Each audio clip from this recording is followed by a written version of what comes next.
staffers Roger Metzger, Jim Haynes, Darren Lautenschlager, and Jason Kearns bring you game stories from Coshocton at Dover, Central Catholic at Ridgewood, Marietta at New Philly, and Manchester at Indian Valley, as well as wrap-ups and scores from other games around the area. You can also check out FridayNightOhio.com and TimesReporter.com for highlight videos, game stories, and photo galleries from the area's biggest games each week. The Times Reporter is your #1 source for the best coverage of area high school football in print and online.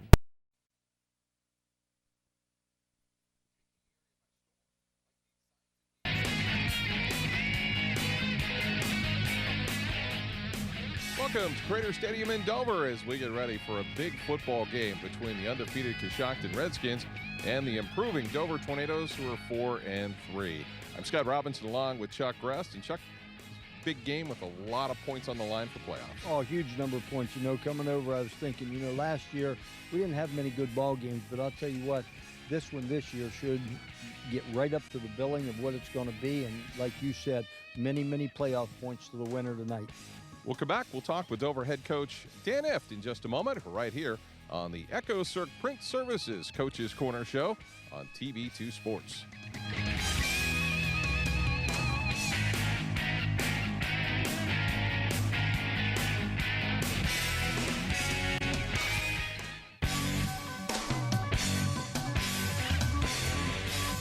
Myers & Miller Podiatry provides complete foot and ankle care to patients of all ages. The practice was established in 2000 by Dr. Adam Myers and has grown to include Dr. Andy Miller in 2007, Dr. Jason Bakich in 2010, and most recently Dr. Kristen Henry in 2015. Our core values of respect and honesty are the basis for how we manage our practice, and we continue to grow by building relationships with our patients in order to better serve their needs. Myers & Miller Podiatry serves Tuscarawas and Holmes counties with offices in Dover, Sugar Creek, Newcomerstown, Millersburg, and our newest location in Uricksville. Let's get started with building our relationship.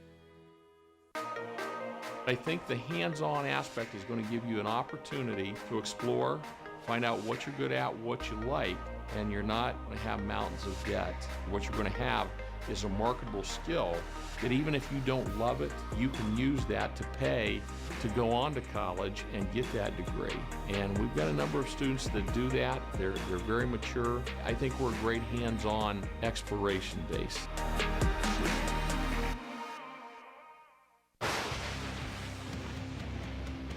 Taking the area by storm, Lightning Signs and Decals specializes in custom signs, banners, and t-shirts. Also available are full business packages. Their signs feature large format graphics, channel lettering, and light boxes and custom laser cut form letters. Visit online at lightningsign.com or visit the storefront located at 224 7th Street in New Philadelphia. Lightning Signs and Decals. We're taking the area by storm. Contact us, 330-440-3129.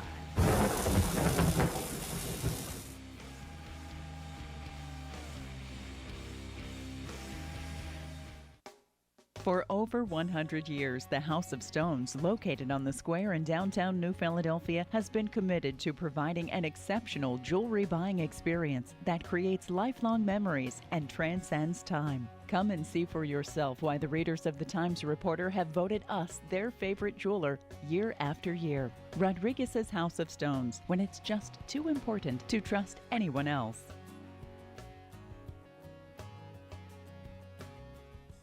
You can now see your baby up close and personal at God's Creation in 4D. Utilizing the newest Mindray DC equipment, we offer the finest in 2D and 4D prenatal ultrasounds and HD Live. Hear the heartbeat and save it forever with the Heartbeat Teddy Bears. Gender determination is available at 16 weeks. With many packages available, get more information by visiting our website at godscreationin4d.com or call for an appointment at 330-987-1965. Come visit our full-service print shop at the East Central Ohio ESC. We offer printing services for schools as well as the public. Whether you need invitations, banners, brochures, yard signs, decals, letterhead, we've got it all. Have a unique request? Come see one of our talented in-house graphic designers to help tailor the perfect wedding invitations, graduation announcements, and much more, all at affordable prices. You can find us at 834 East High Avenue in New Philadelphia. See you soon.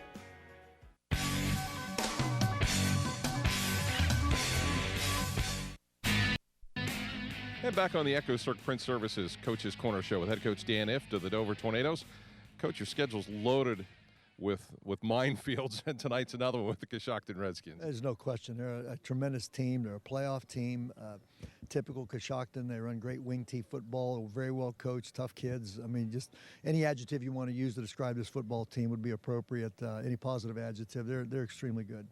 When you look at it, what concerns you most? Obviously, the wing tee, there's a lot of variations of that. They can pass, they can run, they do a little bit of everything. Well, we have to get the ball back. Last week we had 3 possessions in the first half against Cambridge, and that wasn't good. In the second half we had 7, which was much better. So we need to have the football to be able to be effective offensively. And then, they just grind it out on you. But they also have the capability of making a big play. The quarterback can throw good football, and they run good routes, and they get you sleeping on that run a little bit. It reminds me a little bit back in my early career when I was at Austintown Fitch as an assistant. Cardinal Mooney would do that constantly. He'd pound, and then pull one up and throw a 60-yard touchdown. So you can't fall asleep on the receivers, but we've got to try to control that running game. Last couple of games, you've righted the ship, I guess, defensively, and things seem to be going the right way, and you're starting to get some momentum as you head toward late in the season. Well, we're getting better. We kind of felt like we took a step backwards defensively last week. We gave up some big plays that we just can't do. If they're going to grind out 3 and 4 yards and drive down a field on you, they're just better than you. That's one thing. But if you're going to blow assignments or what have you, and they get a cheap one on you, then that's totally unacceptable. And you just got to deal with that. We got to get better at that. So had a great week of practice. Kids got it. They watched the film. They understood. We were very close to having a great defensive night, but it just didn't work out. We're going to have a great defensive night tonight. All right, good luck tonight. Thank you, Scott. Head coach Dan Ift of the Dover Tornadoes. That's been the EchoCirc Print Services Coach's Corner Show. We'll come back with our Carpenter Heating and Cooling kickoff in just a moment, right here on TV2 Sports.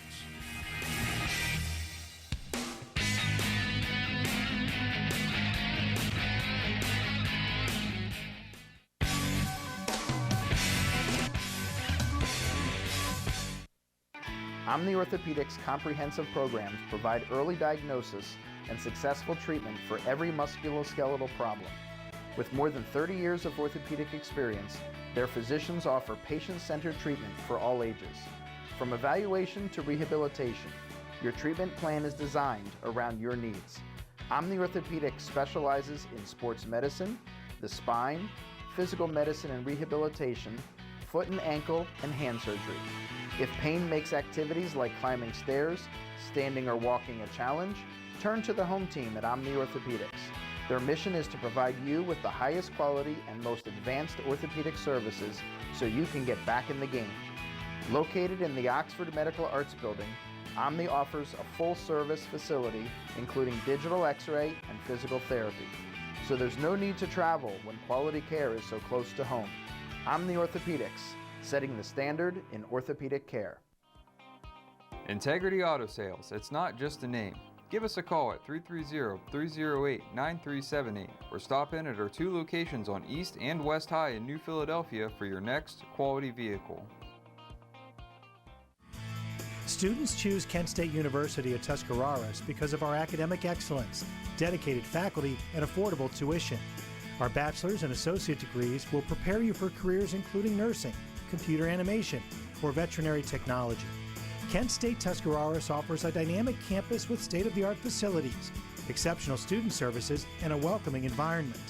Call or visit us online to register for classes and find out more about Kent State Tuscarawas. Return to the elegance of the late 19th century by visiting the J.E. Reeves Victorian Home and its adjoining Carriage House Museum in Dover, Ohio. This opulent mansion, the former residence of prominent Dover industrialist Jeremiah E. Reeves, is owned by the Dover Historical Society. Ceremonies and receptions can be held on the beautiful grounds and gardens with the home as a backdrop or in the Carriage House for smaller occasions. The Carriage House comfortably seats 72 people and can be rented out for bridal showers, baby showers, graduation parties, birthday parties, private dinners, company lunches, and other occasions. Located at 325 East Iron Avenue, Dover, Ohio 44622. Call 330-343-7040 to schedule your special event. For over 35 years, MEB Systems Incorporated has served Northeast and Central Ohio, as well as the surrounding areas, with a commitment to the highest quality workmanship and integrity. We appreciate your interest and look forward to earning your trust, friendship, and business. MEB Systems has the experience and expertise to get the job done right the first time. Our experienced and trained professionals use only the finest tools and materials to install and repair flat and metal roofs. We guarantee our work and always strive to exceed our customers' expectations. MEB Systems Incorporated, specializing in commercial and industrial roofing.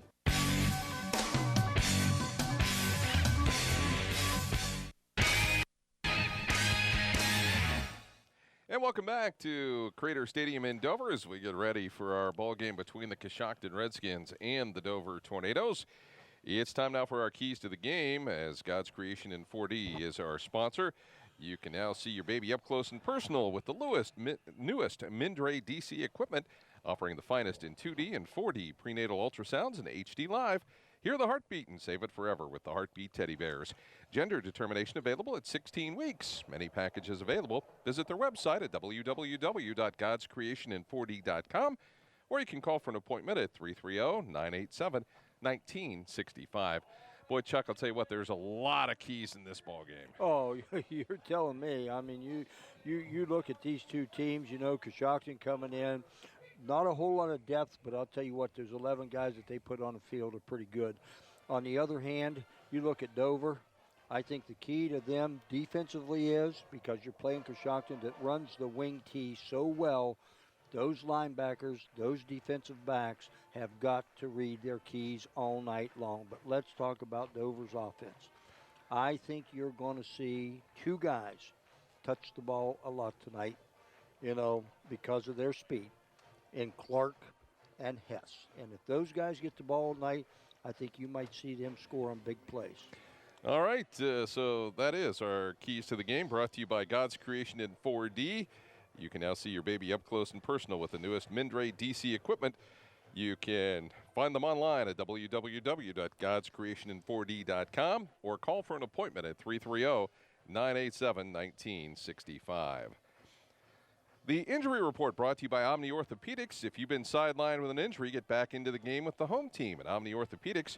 With more than 30 years of orthopedic experience, their physicians offer patient-centered treatment for all ages.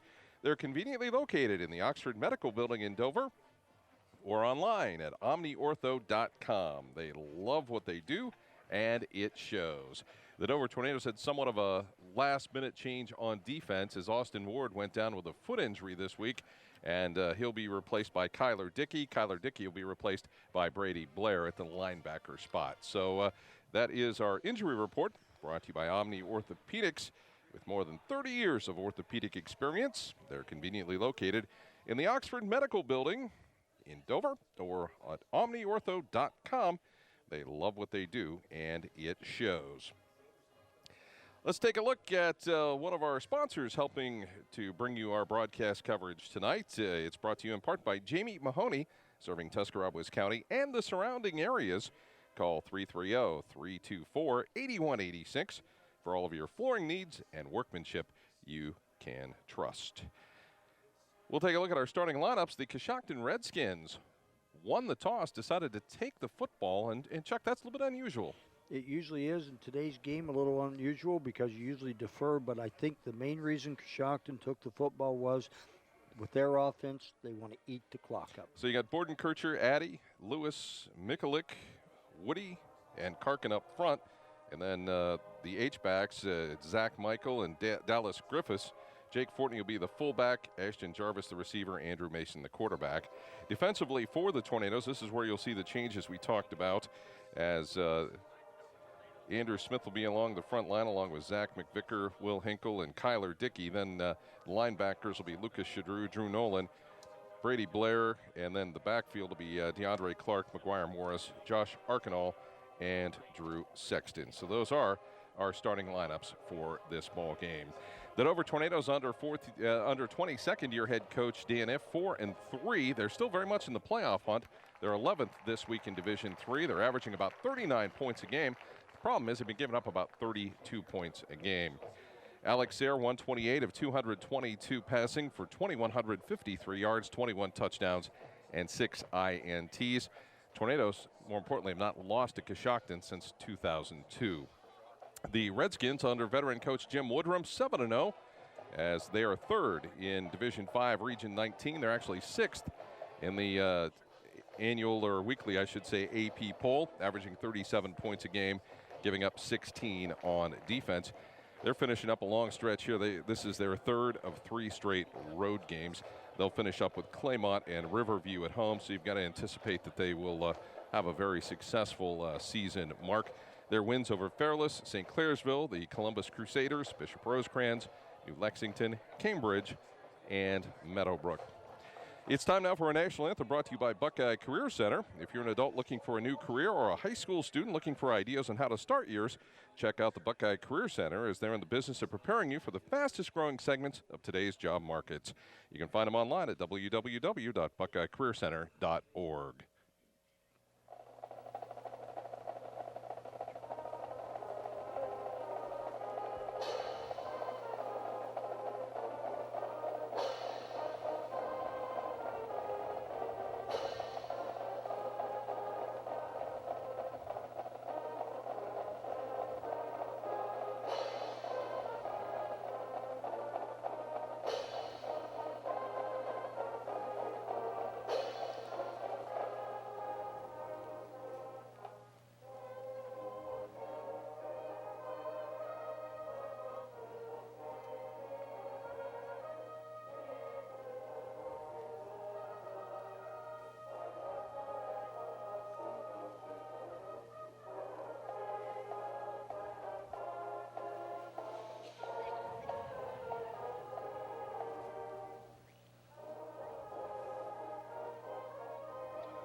And that's the national anthem, brought to you by the Buckeye Career Center. They're located at 545 University Drive Northeast in New Philadelphia. As we mentioned, you can find them online at www.buckeyecareercenters.org. You can see the many educational opportunities that Buckeye offers. We'll come back with our Carpenter Heating and Cooling kickoff in just a moment, so stay with us. Dover Coshocton straight ahead on TV2 Sports.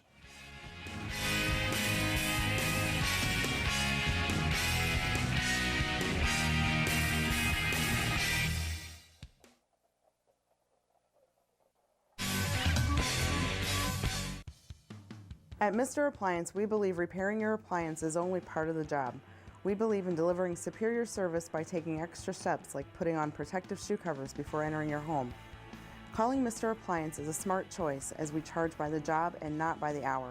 When our in-home service professional arrives at your home, you'll get a complete diagnosis of your appliance problem and a solid quote before any work begins. When you call Mr. Appliance, you can be sure a courteous, highly trained service professional will arrive at your home on time with a clean uniform and an ID badge. We conduct a background check on all our service professionals, as we want to be the repair service you can trust. For the service you can trust, call Mr. Appliance toll-free at 330-874-6017 or visit online at www.mrappliance.com.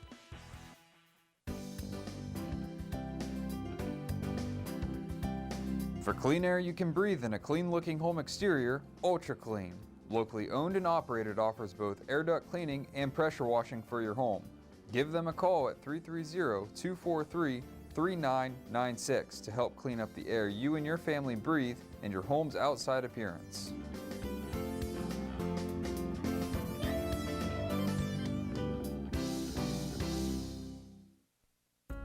Are you recovering from orthopedic surgery, experiencing low back pain, or pain resulting from an injury? If so, choose Trinity Hospital Twin Cities Rehab Center. Their experienced team of physical therapists provide personalized care to help you return to normal activities as soon as possible. Choose the Trinity Hospital Twin City Rehab Center at Denison. Call 740-922-6675 for more information.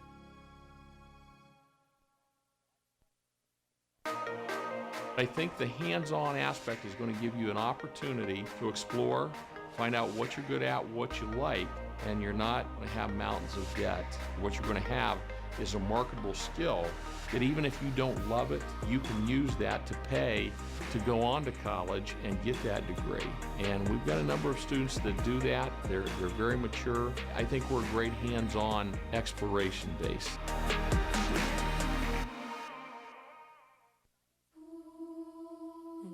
woke up to the sound of silence and cars. We're cutting like knives in a fist fight. And I found you with a tear in your eye, your head in the curtains and heart like the 4th of July. You swore and said, we are not shining stars. This I know. I never said we are. If you're lost and alone, or you're sinking like a stone, carry on. May your past be the sound of your feet upon the ground. Carry on. Carry on, carry on. We are shining stars. Carry on, carry on. We are who we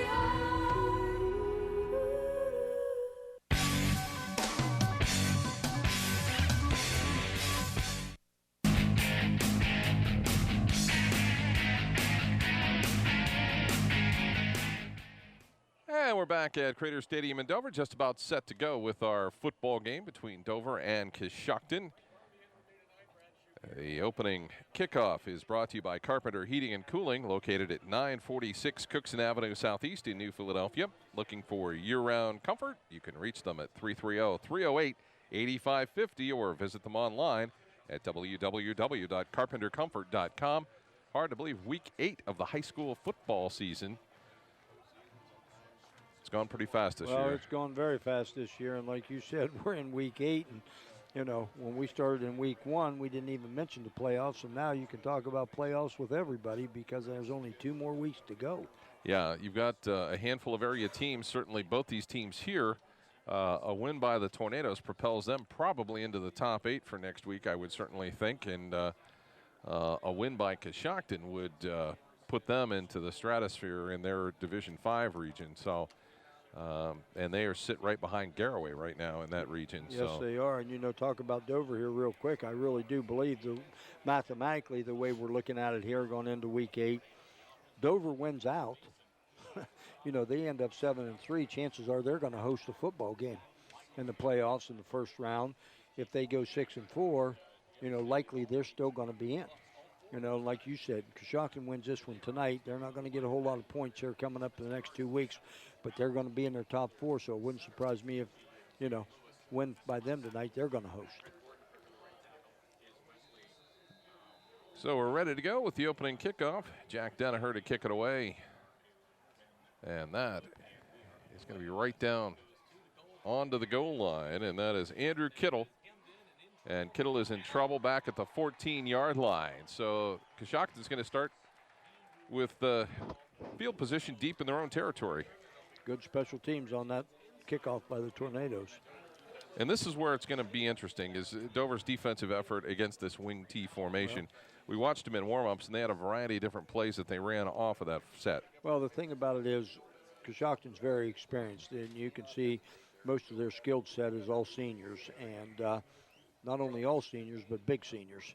And when you're trying to tackle a 200-pounder every time, and that's what they're going to throw at you, you know, again, I said, you got to read your keys and read your keys and read your keys, then you got to make the tackle. So first down and 10. A handoff around the left side to Dallas Griffiths. And he's probably going to get maybe 4 yards. It'll be second down and 6. You know, and you look at that, they had him at the line of scrimmage, and he went up and picked 3, 4 yards up on that play. So, like I said, you just got to sit there and be patient. And I know as a defensive lineman, it's tough to be patient. And I think one of the things, too, Dover is worried about is the fact that they'll pound the ball, and then they're going to throw one over top of you. Yep, that's exactly what they do. They just keep those defensive backs sneaking up, and then they try to go deep on one. Handoff straight ahead to Jake Fortney. Not much there. And the thing about right now, we're looking at what, probably 3rd and 5 or so. This is where Coshocton doesn't like to be in these third down, medium third down and long situations because it's just tough to gain, 5 yards on the run every time. Will Hinkle making the tackle on the last play. It'll be 3rd down and 5. And one of the things Coshocton does is they generally keep it on the ground between the tackles or They just keep that clock churning. It's the best way to keep Dover's offense off the field. 3rd down and 5. They hand off. They're going to have the first down more. Zach Michael is out across the 35-yard line, so the chains will move. Nice play. Zach Michael doing a good job. You look at Michael and you look at the size of him, and you know, just by watching that play right there, he's turning it up around the end and, you know, picking up 6-7 yards. So this is patented Coshocton offense right here. Michael last week did not play, was the starter, and was injured and coming back tonight. So it'll be 1st down and 10. Kittle comes wide to the right side. They'll stay in the wing T. Michael in motion to the left side, and then straight ahead it goes with Jake Fortney and another gain of maybe 4 yards. You know, the thing about this offense, it's just so deceptive. And if you've got a good quarterback and who can just fake really well, that makes it tough on the linebackers for Dover. And you know, let's talk about, you know, Dover a little bit. This has been their weakness this year, has been their defense. You know, look at the number of points that they've been giving up, and they're just not used to that right there. So, you know, when you've got that like that, you just get in a situation where you just want to be too aggressive. 2nd down and 6. Handoff straight ahead, and good yardage out to the 44-yard line as Jake Fortney again with the carry makes it 2nd and short. Well, that was the same thing. They just brought actually 3rd and short. Sorry, they brought all their backs and everything, you know, coming this way, and then ran the fullback right off the left guard away from everything. And all that does when that brings all the motion this way, that just pulls those linebackers, and then you run right in behind them for a good 4-yard gain. So 3rd and short. The handoff to Fortney. Breaks through the line of scrimmage, and he's going to have to be tackled by the secondary. As it was Charlie Ham making the stop for the Tornadoes. Well, the offensive line in Coshocton's getting a good push right off the ball, and that little misdirection they have right there is just keeping Dover's defense off balance. You can see right there, just ran right up off the. That was actually Drew Sexton on the stop. Between the left guard and left tackle, and big pickup. Sometimes hard when those numbers get crinkled up. 1st down and 10 for the Redskins. 8.5 minutes to go, 1st quarter. This time they shift out of the wing T, and it's Zach Michael. A couple of yards as the Tornado line doing a nice job. Brady Blair is there, and also Drew Nolan. Short gain of 2, 2nd down and 8. Scott Robinson and Chuck Rist with you from Crater Stadium in Dover. Jay Yonders helping us out with stats tonight. 2 more weeks to go. We'll have Marietta at Dover next week, and then, of course, it's Dover at New Philadelphia to wrap up the regular season.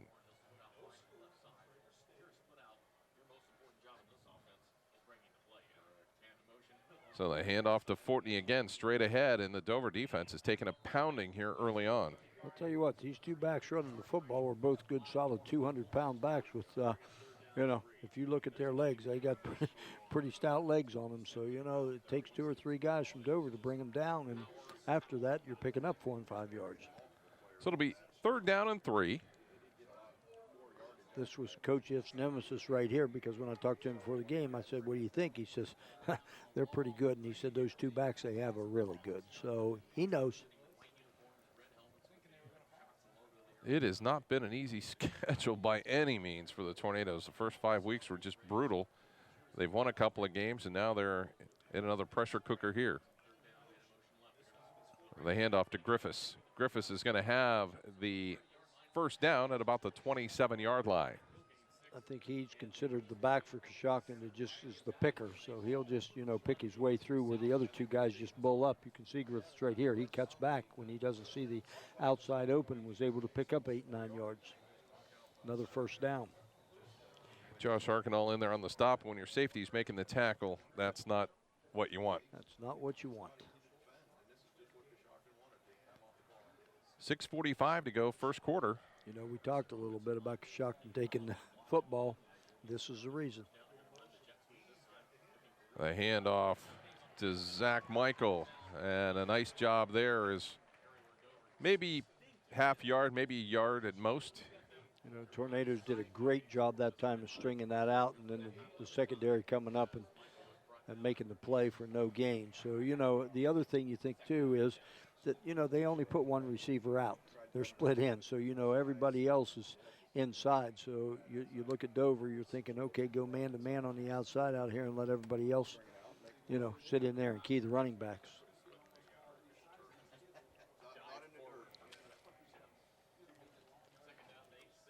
Second down and 10. Mason in trouble.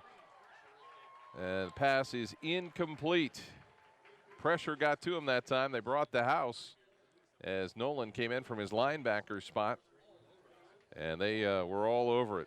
You can see right here, they had him. Hinkle there as well. They had him right on the money that time. Great defensive call by the Tornadoes, rushing everybody in there, bringing a linebacker, and was able to get it. Now you're in 3rd and 10. So, you know, you're in one of those positions where Coshocton is, they almost have to throw the football.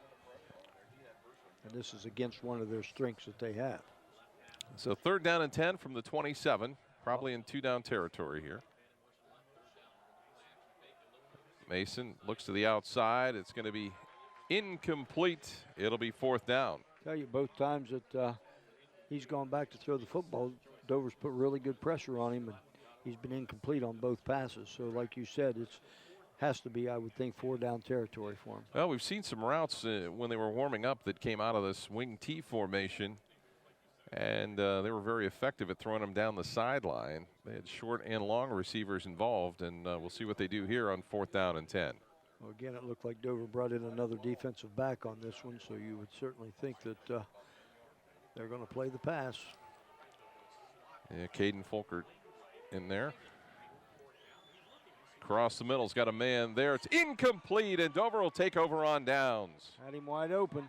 You might be able to see it right here. It was the back who motioned up and went to the wing spot and just ran straight down the field. That was a good throw. He just wasn't able to put the paws on it and catch it. So that's good defensive, even though they gave up a lot of yardage right there. They didn't give up any points. So now you can see what Dover's offense has. That's the big thing for the Tornadoes right now. And that's going to be the key, you know, just for a second, too. If you can put Coshocton in passing situations all night, you'd think that, you know, you got the upper hand on that. Alex Sayre checking out the line of scrimmage. As the wide receivers, Hess, Folkert, Morris, and Charlie Hams out there as well. Outside to Morris. Morris at the 30, out to the 32-yard line, and we're going to have a penalty flag. And that usually is a holding penalty, face mask, something like that. Could go either way. I think it's going to go against the Tornadoes. Well, I think they got the hold on McGuire Morris, and, you know, when they threw it to Hess, they had a nice completion, but they got McGuire for holding. So that'll back the Tornadoes up and put them in a hole here early on. Dan didn't like to call on that one, so he's got the official trying to explain what he did to him. Coach If still isn't happy about it. So now it'll be about 1st and roughly 17 or 18. 5:37 to go, 1st quarter, clock stopped. Sayre across the middle, he's got his receiver. It goes into Dre Hess.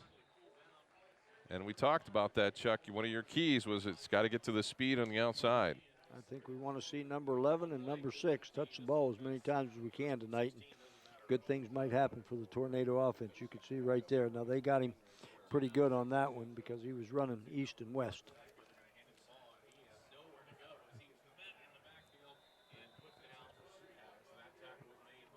And that attempt by DeAndre Clark, not much there. It'll be 3rd down. Tried to catch Coshocton napping. They'll go with a quick snap, and we get a penalty. Well, that looked like that was just going to be a quarterback run all the way. Now we got to delay a game. I'm not quite I don't sure know how there that could be a delay of game when that was Yeah. just impossible. Yes, they were up ready to go with it. Looked to me like 16 seconds on the play clock, so I think they better recheck this one. I don't think they can, though. Well, I don't think they can either, but there's absolutely no way that could have been a That was penalty. just way too fast. Yes. I mean, that's in real time on our broadcast. It was impossible. So they moved them back, so they're going about 3rd and 7 right now. So 3rd down and 7. So they're dropping back. 5 wideouts in the game. Hess is in the slot to the right. Sayre in trouble. Sayre is going to be taken down at about the 25-yard line. And that's going to be another 5-6-yard loss, and Dover's going to punt the football away. Nice job by Coshocton defense. 2 times that Sayers tried to throw the football. Coshocton just had pressure on him, so, they're sitting in there in that 4-man front, and Dover's unable to block them right now. Dover's had trouble along the offensive line all year. They've had players injured. They've had to shuttle people in. People miss a week, then they're back, then somebody else is down. Here they go. They're going to punt it away as Hess will send it down to the 42-yard line where it'll be fair caught, and the Redskins will take it over there.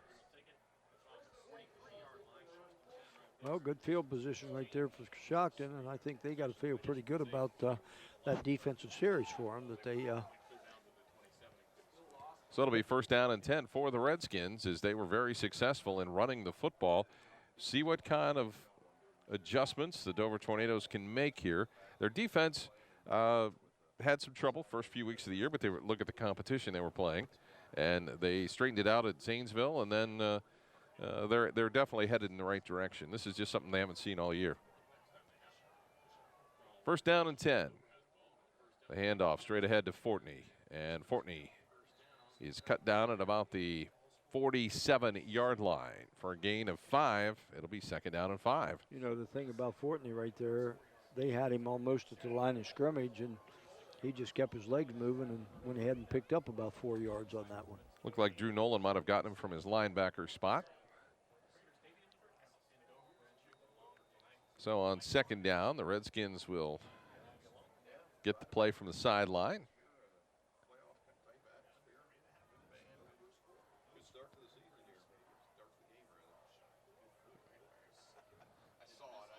Split backs in the backfield.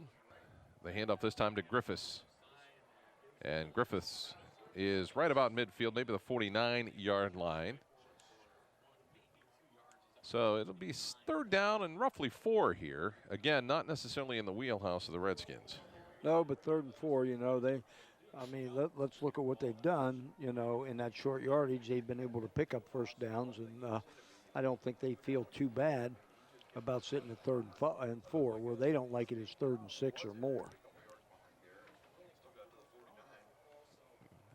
So the Redskins break the huddle. 2:48 to go here, 1st quarter. Mason under center. And the 1st down is had. Penalty flag goes down. That's going to bring it all back. And we'll negate that run there by Kobe Means. I'll tell you what, Means cut the corner on that one. He was able to go. We might be able to see it here, but there must have been a hold on the interior line right there someplace. You can see he broke a tackle right there and was able to pick up about 15 more, but again, all for naught. So that'll bring everybody back. And that changes things pretty dramatically for the Redskins as the penalty will be marked off from about the midfield stripe back to the 40-yard line. Now it'll be 3rd down and about 12. Will they go back to that play across the middle? I mean, Means was there, and it was wide open. Yeah, it sure was. But, don't be surprised if they might try a little bit of a screen pass here or something just because of the pressure that the Dover defense is putting on them in passing situations.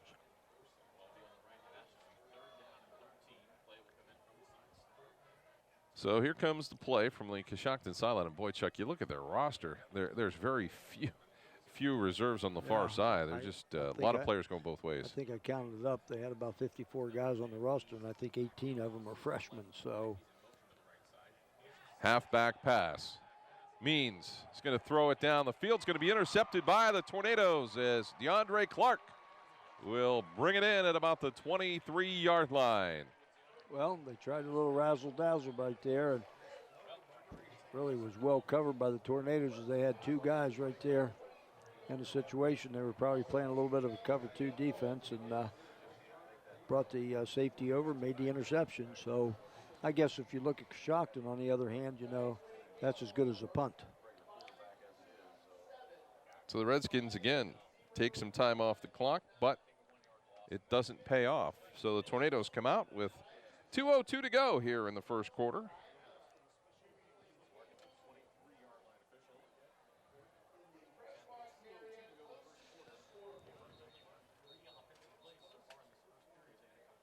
So Coshocton's got to take a timeout. I believe they have 12 men on the field. They put 12 men on a lot of places. I was going to say, rosters. you've been trying like heck to get them 12 guys on the field all night. They just took care of you. See, now we have the answer to what that SE means. It doesn't mean split end. It means special extra. That's right. That's exactly what that is. So, yep. But again, you know, Coshocton's one of those things where, and you talked about all the number of guys that they have going both ways. You know, that's probably not a bad timeout for them, and I'm sure that they, you know, utilize their timeouts wisely as much as they can all night long. Nice crowd on hand here as the game has drawn a lot of interest. Well, you know, the thing about it is, anytime, you know, Dover brings a good crowd anyway, but when you have a team coming in undefeated, you know, you're always going to get a few more here and there because they want to see how good that team really is. So first down and 10 for the Tornadoes with the 5 wides. Trips to the right. Screen across the middle to Folkert. And really not much going there, maybe a yard, as Coshocton had that diagnosed very nicely. Tell you what, Coshocton's playing pretty stout defense right now on the Tornadoes, kind of shutting them down on everything they've been trying to throw. I just don't think Coshocton has the speed. If they can get it to the playmakers, right, I think they've got a chance to do something. So on second down and 9, Sayre drops straight back, looks across the middle, has got a man there, and it's Dre Hess. Hess breaks to the left side, turns on the Jets. 10-5, touchdown Dover. Well, you know, I was just looking at that right there. You got a guy that's actually a linebacker, you know, and and Zach Michael that's playing about 8 yards, 9 yards off the line, and you can see him. He comes up right here to try to make a play, and there's absolutely no way. So you know that Hess is going to go to the house on something like that. So I'll tell you what, that's just like we said before, and, you know, I got a lot of info from you on that one that, you know, you want Hess and DeAndre Clark to touch the ball as much as possible. Well, they got Hess in the open field, and they weren't going to catch him. Jorge Bravo on to try the extra point. Kick is up, and the kick is good. You know, you got to realize, too, and you've already talked that, you know, we've only got 1:20 left in the first quarter, and Dover probably hasn't held the ball much more than about 3 minutes of the first quarter. They're on the scoreboard first, but, you know, Coshocton doesn't have a type of team either that's really going to be a come-from-behind, you know, team on this because of what they do offensively. So, see how they are. And, you know, this is one of those things, too, where how deflating was that to Coshocton because they went down the field you know, took about 6-7 minutes on a drive that ended with nothing. Yeah. Dover comes out one play and boom, they're gone. Exactly. But that's Dover's offense. You know, it always has been. And, you know, you hold them, and then one play, and they put 6 points on the board. So, but again, by no means is Coshocton, you know, even out of this thing. It's only a 7-0 ball game. But on the other hand, they're not sitting here able to score like Dover does, you know, 1 or 2 plays and you got 6. You know, it really seems to me like Dover's going to be able to score. Oh, the question becomes, can Dover's defense take care of the Coshocton offense? Right, because you know the same thing too, and we saw 2 or 3 nice runs by Coshocton in that first series they had it. The thing about it is, Dover, I think, just does the overall team speed. High kick is going to Oh, took a second bounce in the end zone, and that was almost a big mistake. Yes, that was. That second bounce was a big error. I think, tell you what, if it would have been much higher than that, I think Dover almost had enough guys to get down there and get on it. So Coshocton will have it. First down and 10 from the 20-yard line. Minute 20 to go here in the first quarter at Crater Stadium. Dover leads it 7-0. You know, you talk about it, too, that Coshocton has those two big workhorses in the backfield that run the ball quite a bit. But, you know, the workhorses are good, but those horses can't run. You know what I mean? More than 10, 15 yards, and that's about it. Somebody will catch them. So first down and 10. They go back to the wing tee. They hand off to Griffiths. And Griffiths will turn the corner, maybe pick up gain of about 8. It'll be second down and 2. I think Griffiths is the one that they got to count on with the speed on the outside to get him big yardage. So second down and 2 here for Coshocton. Even though their strategy is to run time off the clock, Dover had enough time to, take one play, probably about 10, 11 seconds, and they were in the end zone. So on second down, here come the Redskins. The handoff straight ahead as Fortney has the first down and more at the 34, almost the 35-yard line. You know, they're sitting here right now, and just because Dover scored so quick, I mean, there's no way Coshocton's going to panic on this, you know. We still got 3 more quarters to go, and if they can just keep churning yardage, eventually they might get in the end zone too. So we're going to have one more play here, at least before the end of the quarter. And it's first down and 10 for Coshocton at their own 35-yard line.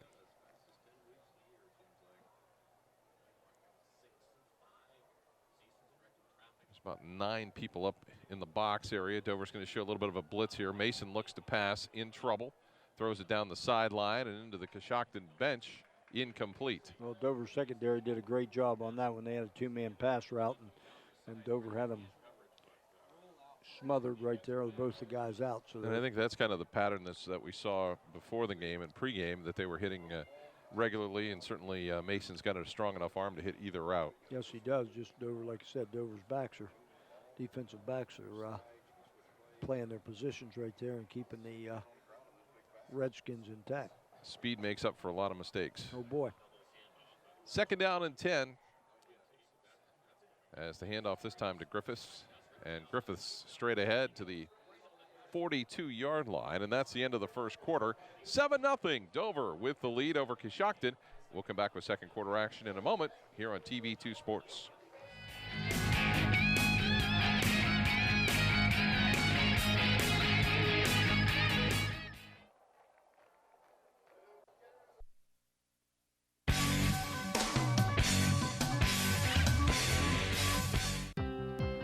No matter where you are in life, Stark State is the smart choice. The lowest tuition rate in the area, along with flexible schedules, online courses, and degrees that lead to in-demand careers or make it easy to continue your education. Small classes, professors with real-world experience, and a campus close to home. Plus, more than 95% of Stark State grads secure a job or continue their education. Choose Stark State College. Spend less, earn more, go further. Register now. For exceptional and expert care in a comfortable and friendly atmosphere, turn to Ohio Head and Neck Surgeons located at 400 Medical Park Drive, Suite 103 in Dover. Since 1964, our physicians have been providing our patients with a wide range of general and specialized care for the treatment of ear, nose, and throat conditions. Our doctors, Asako, Ramsey, Bogdan, Smith, and Brescia, are board certified and have all trained at major American academic centers. We strive to deliver every patient the most advanced and highest quality of affordable health care available. Services include treatment of adult and pediatric ear, nose, and throat disorders, allergy management, complete hearing services, and facial plastic and reconstructive surgery. We are the largest ear, nose, and throat provider between Cleveland and Columbus. Let Ohio Head and Neck provide you and your family with the quality of care you deserve by contacting us today at 330-492-2844 or find out more by visiting our website, ohioheadandneck.com. You can now see your baby up close and personal at God's Creation in 4D. Utilizing the newest Mindray DC equipment, we offer the finest in 2D and 4D prenatal ultrasounds and HD Live. Hear the heartbeat and save it forever with the Heartbeat Teddy Bears. Gender determination is available at 16 weeks. With many packages available, get more information by visiting our website at godscreationin4d.com or call for an appointment at 330-987-1965. Carpenter Heating and Cooling has been keeping your home comfortable for over 30 years. Every installation includes heating and cooling load analysis, along with a follow-up visit to ensure your satisfaction. Carpenter services all makes of residential and light commercial heating and cooling equipment utilizing custom fabrication and state-of-the-art system checks. Their NATE certified technicians work hard to provide you with total living comfort. Hi, I'm Doug Carpenter. And I'm Chris Carpenter. Come see us online at carpentercomfort.com. Or give us a call at 330-308-8550.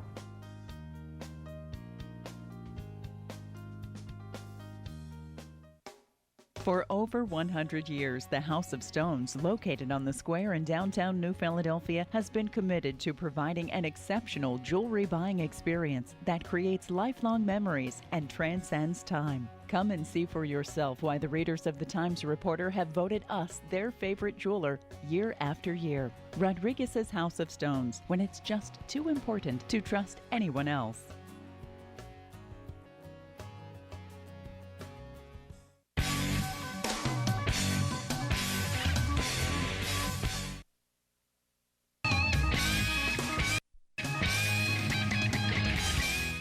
Seven 0 the Dover Tornadoes leading the undefeated Coshocton Redskins. Lightning Signs and Decals brings you the first quarter wrap-up.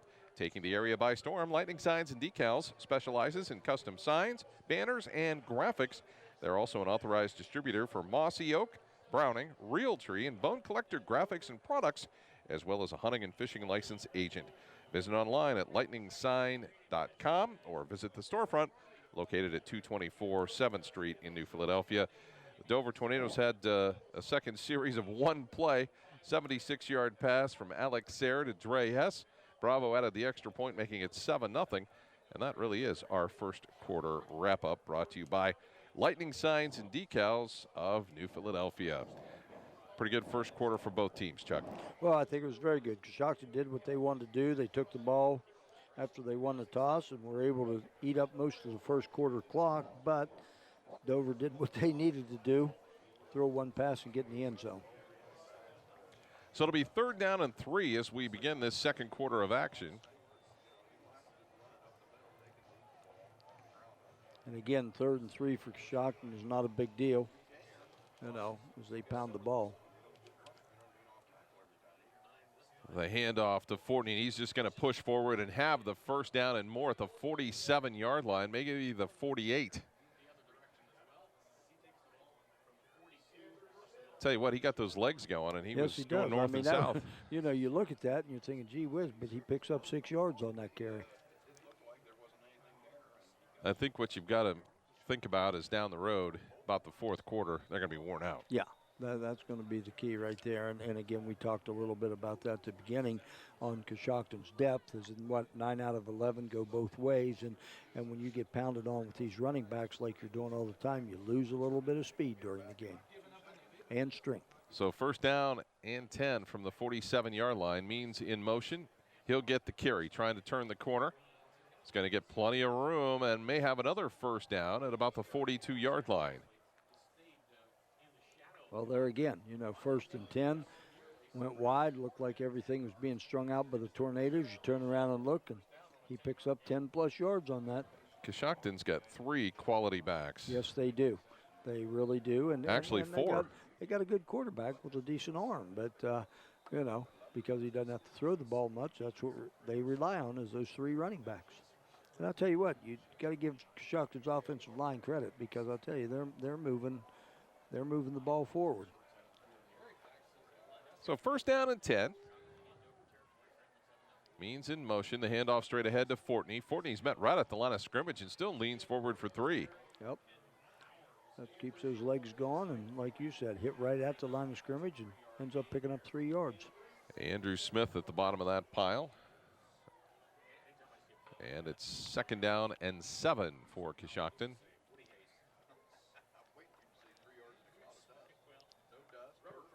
There you go. We're looking at 2 totally different football teams when they're on the offensive side.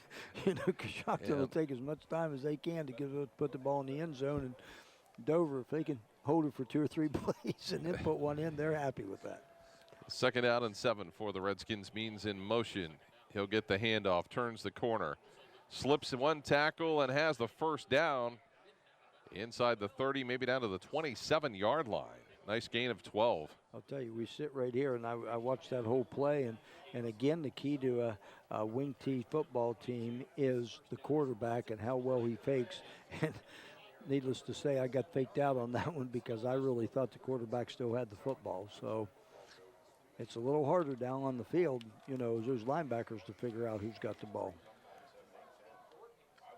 The Tornadoes are going to bring in Pablo Helena, a 6'4", 330-pound defensive lineman in here to try and maybe help control that line of scrimmage. Well, right now, Coshocton's controlling the line of scrimmage on this offensive series for him. So 1st down and 10.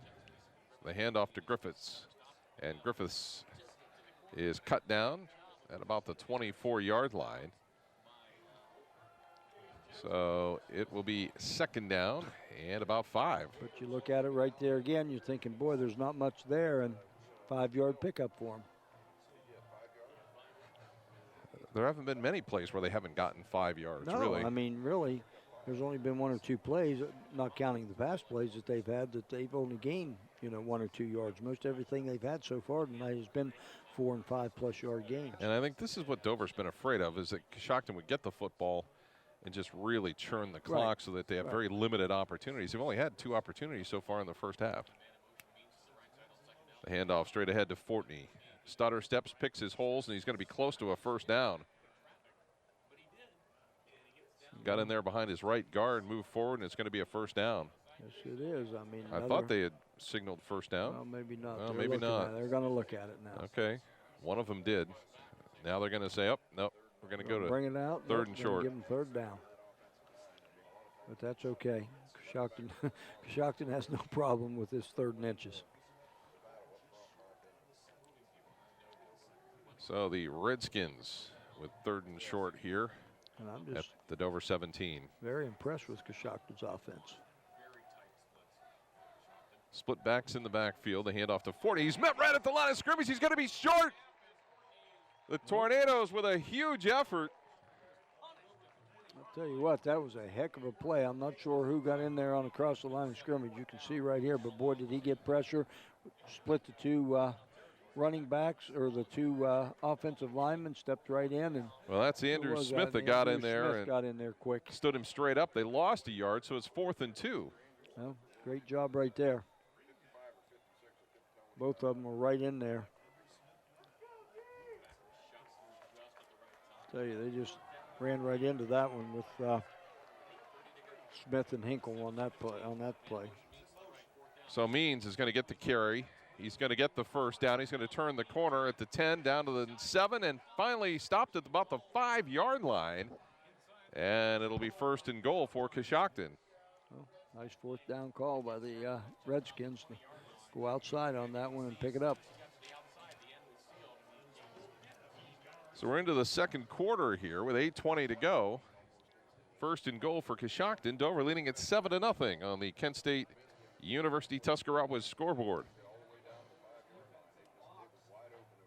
See what Coshocton can do here. This has just been a perfect Coshocton offensive series on this group of. This might turn into a shootout plays. Before you know it.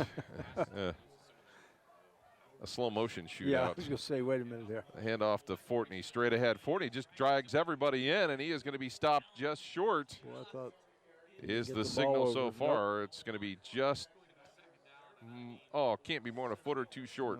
Yeah, if that. I'm going with maybe 6 inches. 6 inches, yeah. But look at him. You can see he was hit right at the 5-yard line. Took 4 or 5 Dover defenders right down to about the half-a-yard line. I want to thank Stark State College for being our sponsors.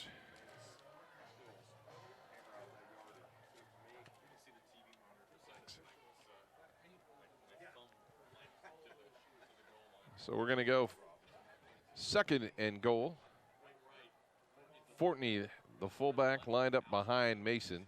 Got to think they're going to hand it to Means, and he will went untouched. Yep.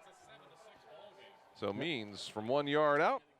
I think Dover had every opportunity right there to try to think that Coshocton was going to run the ball right up inside with the fullback, and Means just took it around the edge and went in for 6. So we're back to having us a football game.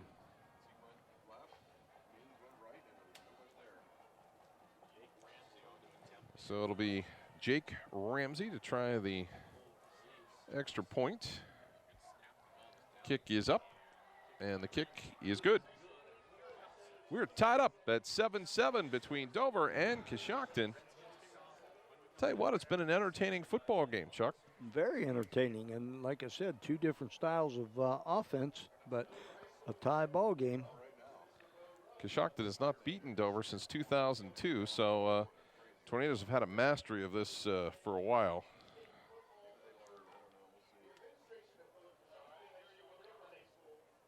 So the Dover Tornadoes going to get another chance here.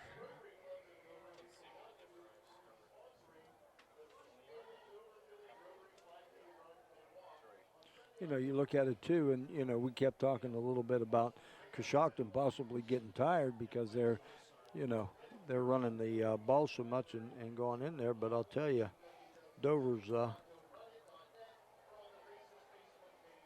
defense is going to be out there on the field quite a bit too. Yeah, the Tornadoes are going to have to, looks right now, maybe outscore. Yeah. I mean, that's the general purpose of any game, but in this case, they may have to put more points on the board. Coshocton's for real, no question about it. They've impressed me here in this first half. I tell you, they've done a nice job.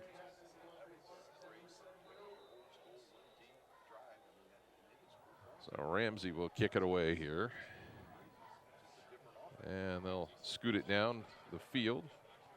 Shadrew will pick it up, and he'll be stopped at about the 37-yard line. So the Tornado offense will have good field position with 7 minutes to go here in the first half.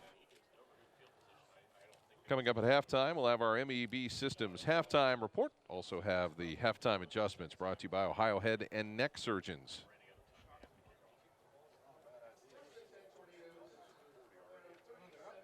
So first down and 10 for the Tornadoes. Alex Serra brings them out. Ham and Folkert wide to the left side. Hess, Morris, and Clark to the right. Pass to Morris. Morris slips one tackle out across the 40 to the 41-yard line for a gain of 4. So a little screen action there. Not much there.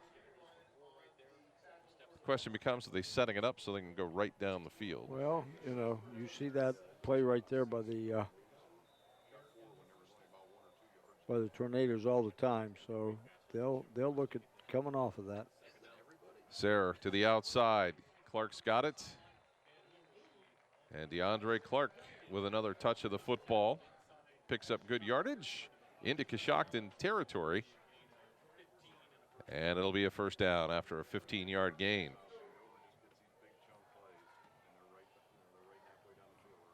Well, you know, 2 plays and they're across the 50 already on that. So Serra looks down the sideline. Clark is there. He's got the catch at the 21-yard line. Well, we said the 2 players that the Tornadoes had to look at tonight. They utilized one of them on the last series for a touchdown. Now they're utilizing the other one on And don't forget, Stark State College, excellence in education for more than 5 decades. Just visit starkstate.edu to enroll now. Stark State College, spend less, earn more, go further. So first down and 10 from the 21-yard line. The Tornadoes driving in Coshocton territory. Serra's going to take it himself to the 15 and down to the 14-yard line. Went down a little bit awkwardly, but and now he gets up and he's hobbling. Is he? So I wasn't sure if he was trying to do that and get down or what he was. He just twisted his ankle, I think, awkwardly as he got down, as Dover's going to have to take a timeout and get their backup quarterback swarmed up. So this may change things. He is definitely hobbled, so I don't know. Thought maybe it was a right ankle sprain, possibly. So now the Tornadoes have had a situation here that they haven't been faced with, and that's some adversity at the quarterback spot. So now you've got to put the ball in the hands of your playmakers. Well, you know, and that's the negative thing now about Dover not having a great running game, that they can come in with a backup quarterback and, you know, do something with it. He's going to have to be able to throw the football too.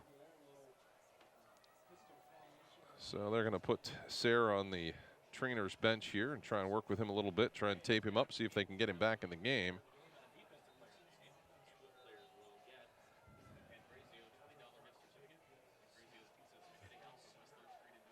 But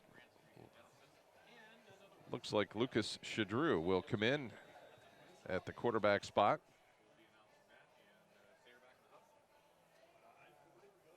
And see what he can do here. They're going to go with a jumbo package in the backfield. Now they'll shift out.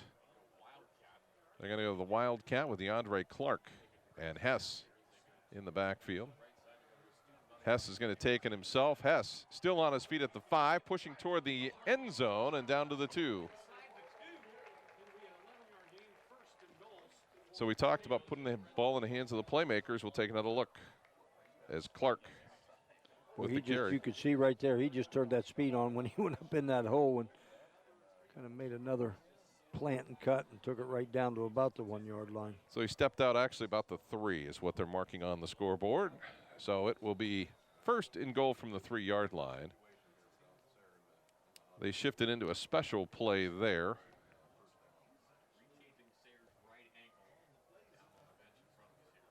And Chadreau under center.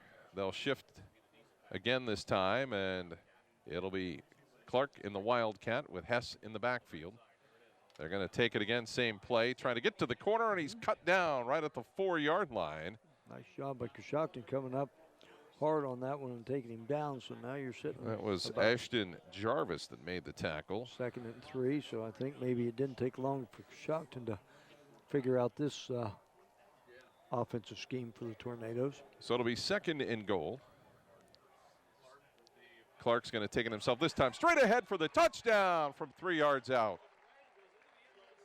You can see right here on the replay, they put a fake on this one to Hess, and he just rode him through and then ran it right up in the gut of the offensive line and kind of pretty much went in untouched. So didn't take Tornadoes long again to score. So this time Jack Danaher is on to try the extra point. And the Tornadoes, with 5:06 to go here in the 2nd quarter, are back on top. The question is, what's Alex Sayre's status? They tried to tape him up as the kick is up, and that kick is good. Will he be able to come back in? You know, he's like you said, it was an ankle, it looked like. So he's throwing, he's warming up. They're trying to check and see. They probably just taped him up and make sure he could run on a little bit and plan on it, and I'm sure he'll be right back in. He's standing right there about the 40-yard line, so he is looks like he's going to come back in. So 14-7, Dover with the lead, getting ready to kick off.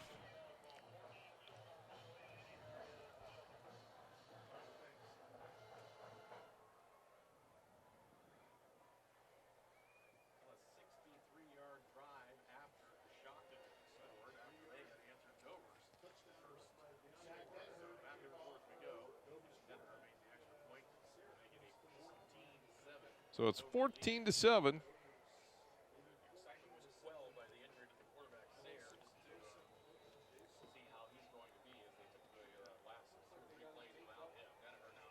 The kickoff by the Tornadoes. Big kick. And they are going to let it bounce into the end zone and take it at the 20-yard line.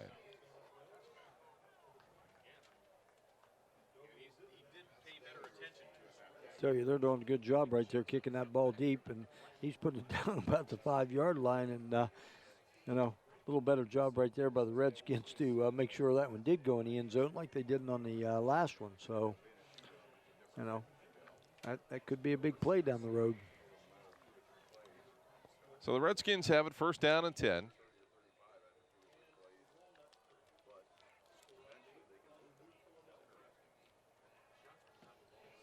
And see what the Redskins dial up here. They had a pretty effective drive the last time. They went right down the field. This time they've got Means in the backfield and trying to give Fortney a little bit of a breather, and he'll get it out to the 23-yard line for a gain of 3. Well, I think with those guys, you could probably just interchange them however and whenever you want to, and you made a good point, you know, with Fortney playing both ways and, you know, being a linebacker, having to run here and run there all the time on defense and then turn around and, you know, run fullback on the offense. You can see them making some switches and giving somebody else an opportunity. So 2nd down and 7, 4:28 to play here in the first half. Means remains in at the fullback spot. In motion is Griffiths. He'll get the carry. Trying to make the turn balls loose on the field, and Tornadoes, I think, have it. There's a big scramble. Let's see, what are they going to call here? It looks like Coshocton must have come up with it. Looks like they did on that one. I think he fumbled it, and you can see it right here. You can see going around the end, we're kind of losing it, but somebody got an arm right there, pulled the ball out, and I think he landed right back on top of it. So we've got an injured Tornado down with 4:09 to go.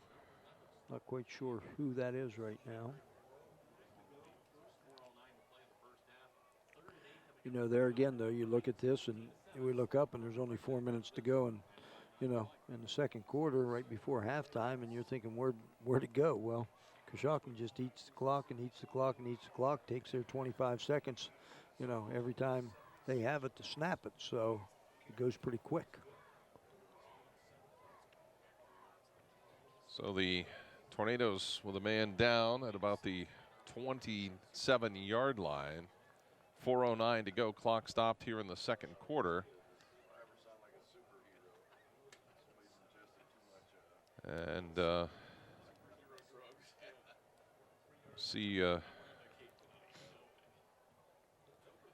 not sure if it was maybe a physician from the Coshocton sideline came over to check things out and was waved off. So hopefully it's not too bad here. Scott Robinson and Chuck Rest with you here at Crater Stadium in Dover. We'll be here again next week as Marietta comes to the Brick House. And then we'll have, of course, the Dover Philly game last week of the season. So it's Lucas Shadrew that was down. He's going to walk off under his own power, so that's good news.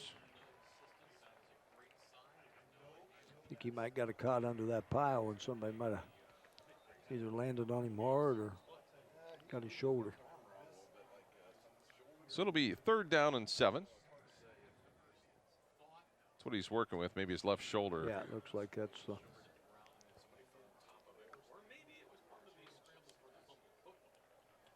So 3rd down and 7 for Coshocton from their own 23-yard line. 4:09 to go. See if the Tornadoes can take control. Mason looks to go long. That pass is going to be well overthrown and nearly intercepted by Clark. And he was all by himself. Clark's all gone. He just couldn't get there and get both hands on it. Everybody was off to the far side of the field. All he had to do was come back. And he had to make every Redskin would have got peeled. Yeah, a little semicircle right there, and he had the whole Dover sideline to go, and he would have been probably quick enough to get down that sideline. Oh, boy. Boy, he was just... Either way, the Tornadoes are going to get pretty good field position. They should. And again, with 3:58, plenty of time for him.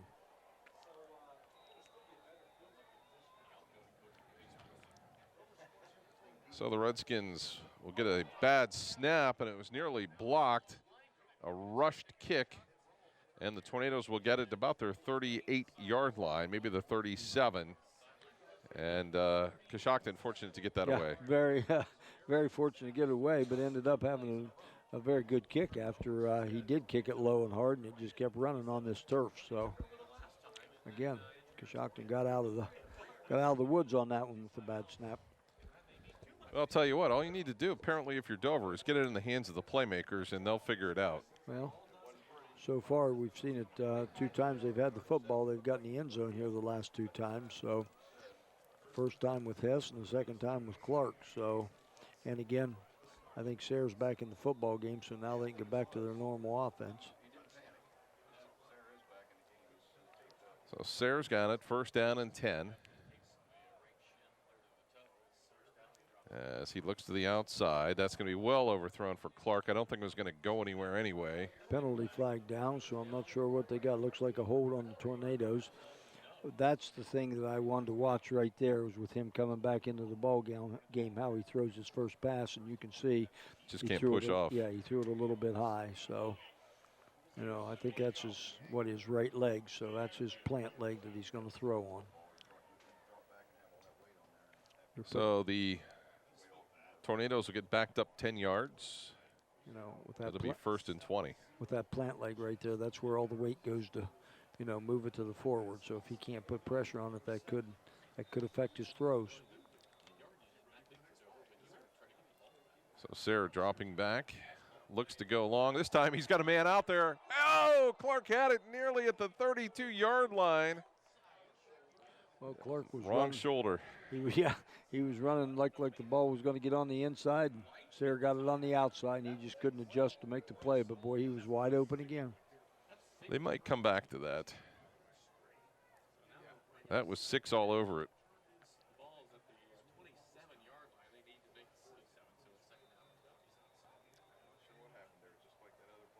So second down and 20, and they're going to get an easy 5. So great job there by Sayre to use the hard count to draw Coshocton off. And now it'll be second down and 15.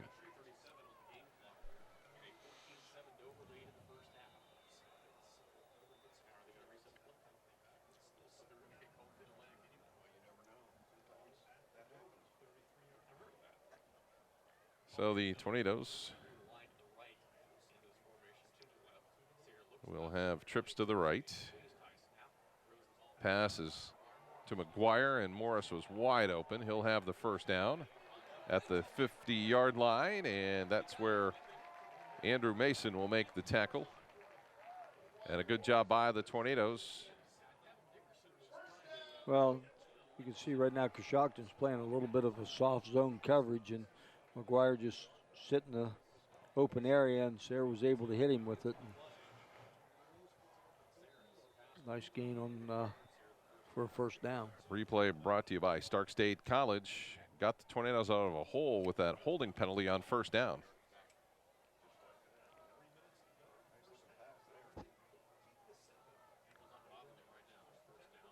Sayre to the outside. Nice pass caught by Clark.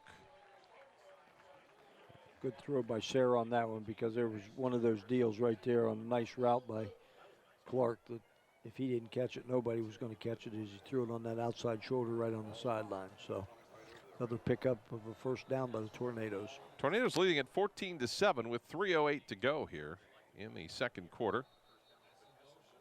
And we get a timeout maybe? Got a flag there, it looks flag. like. Something on I'm not sure the what Redskins. they got here. Got a sideline one. Okay.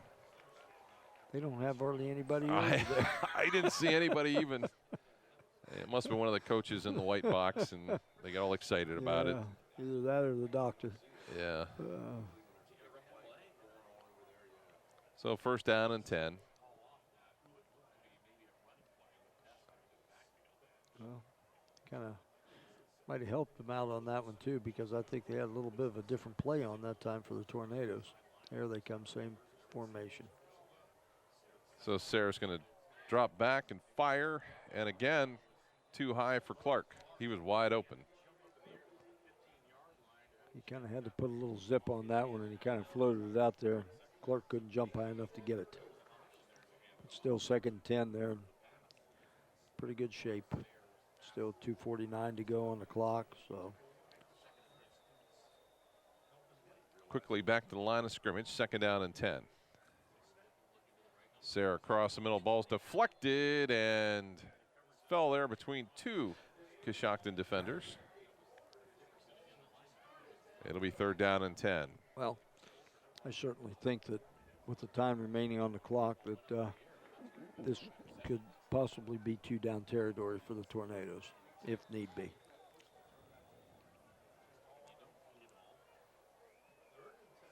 So we'll see what they've dialed up here. Cross to the outside, and it's incomplete, too far out. And that timing just never worked. Just like the pattern didn't start out maybe close enough to the hash. Yep. And well, it looks like they are going to punt the football. well, we have an Australian style play. We know they have, and I'm sure Coshocton is suddenly loading up to the right side. So I'm telling you, I think he could make it to the left. He's going to pooch kick it, and they'll be down there to stop it inside the 5-yard line, and it's going to be all the way down to the 2-yard line. Now you got 2 yellow hankies right there, pretty close together. So maybe we'll I'm get a not half sure the distance to the goal penalty. Possibly, yeah, possible personal foul maybe on one of them. Holding against Dover.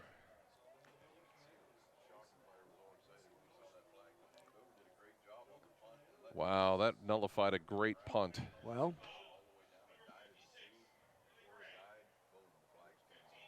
so they called it personal foul. I thought they showed holding earlier, but they'll call it a personal foul.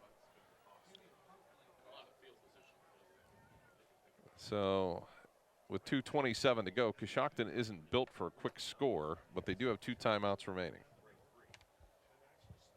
but they still have, what do you want to say, 80-plus yards to go.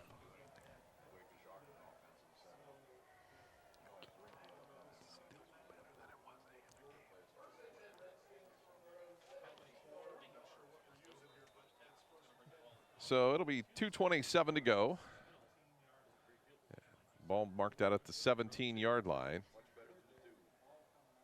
And got a pretty typical first half. We thought with Coshocton running the football that it was going to go pretty quickly, but it really has not. Means with the carry on the sweep out across the 20, maybe the 23-yard line. You know, I think Coshocton's going to go ahead and, do what they do and run the football. And if they break one, they do. If not, fine. But, you're going in at halftime. But remember, Dover will receive the second half kickoff. 14-7, Dover with the lead as we head into the final 2 minutes of this first half.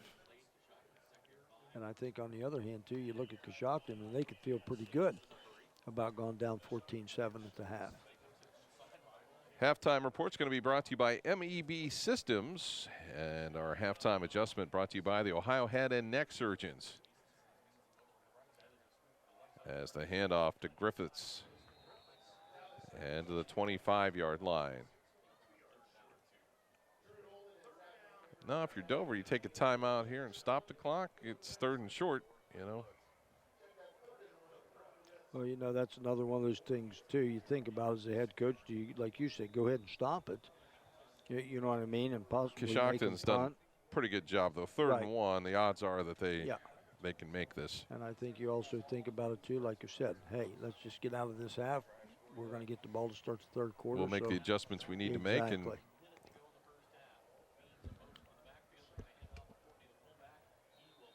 Fortney straight ahead and should have enough for the first down at about the 27-yard line. Well, looks like they're going to. Boy, it's. Oh, wait a minute. They're getting ready to go with this. They're going to measure it. With a change, but I think they might want to measure. Well, we'll see where this ends up.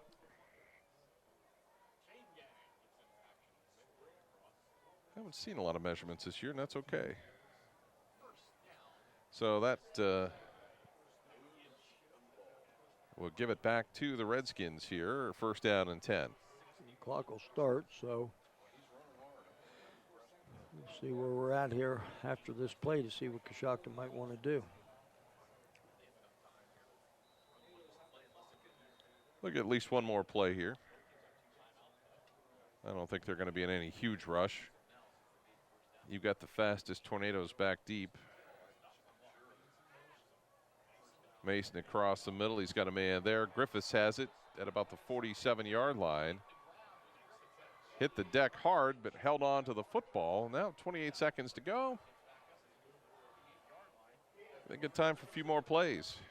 Well, now they're in a situation where they might want to, think about another pass play and utilizing timeouts. But I guess not, because they're just going to go ahead and let it go. So Coshocton up to the line of scrimmage. Mason's going to throw long. He's double covered, and it's going to be intercepted by the Tornadoes. And Dover will stop that threat back around the 9-yard line.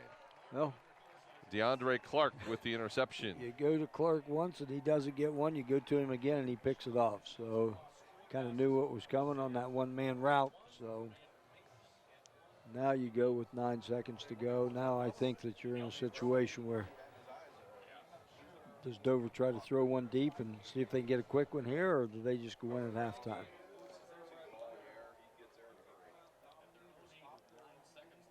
My guess is that they're going to just sit on it and That's say, you know I what? think they're going to run one play and go ahead and run the clock out and let it go. And the way it looks now, they got Hess in the backfield, so I would think. So 9 seconds to go.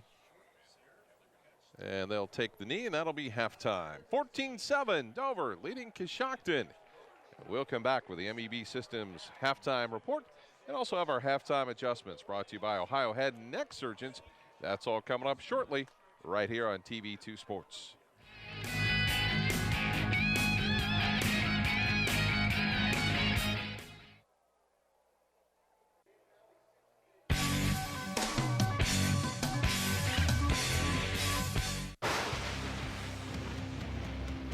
Taking the area by storm, Lightning Signs and Decals specializes in custom signs, banners, and t-shirts. Also available are full business packages. Their signs feature large format graphics, channel lettering, and light boxes and custom laser cut form letters. Visit online at lightningsign.com or visit the storefront located at 224 7th Street in New Philadelphia. Lightning Signs and Decals. We're taking the area by storm.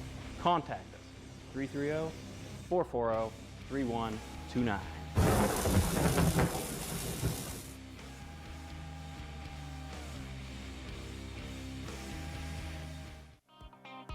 Integrity Auto Sales. It's not just a name.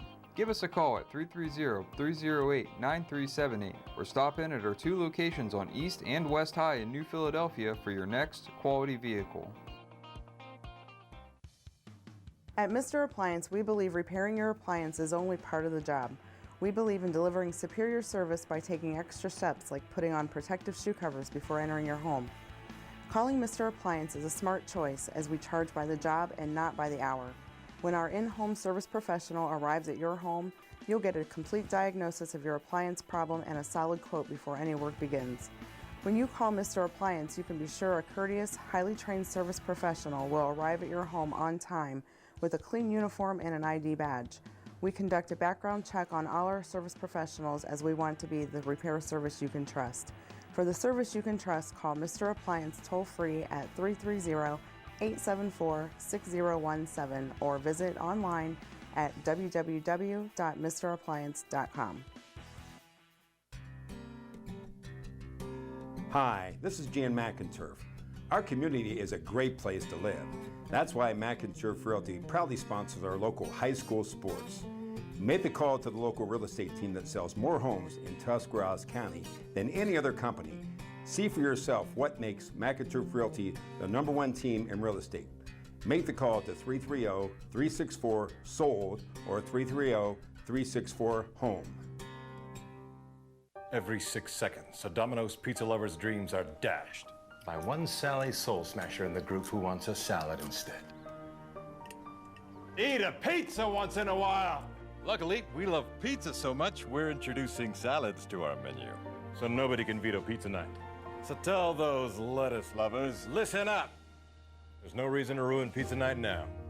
Order a medium 2-topping pizza and a delicious Domino's salad for only $5.99 each. Pizza's good! For over 35 years, MEB Systems Incorporated has served Northeast and Central Ohio, as well as the surrounding areas, with a commitment to the highest quality workmanship and integrity. We appreciate your interest and look forward to earning your trust, friendship, and business. MEB Systems has the experience and expertise to get the job done right the first time. Our experienced and trained professionals use only the finest tools and materials to install and repair flat and metal roofs. We guarantee our work and always strive to exceed our customers' expectations. MEB Systems Incorporated, specializing in commercial and industrial roofing.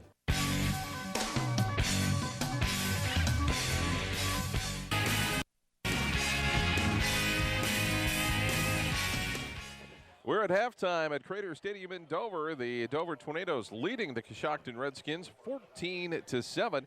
This is the MEB Systems halftime report.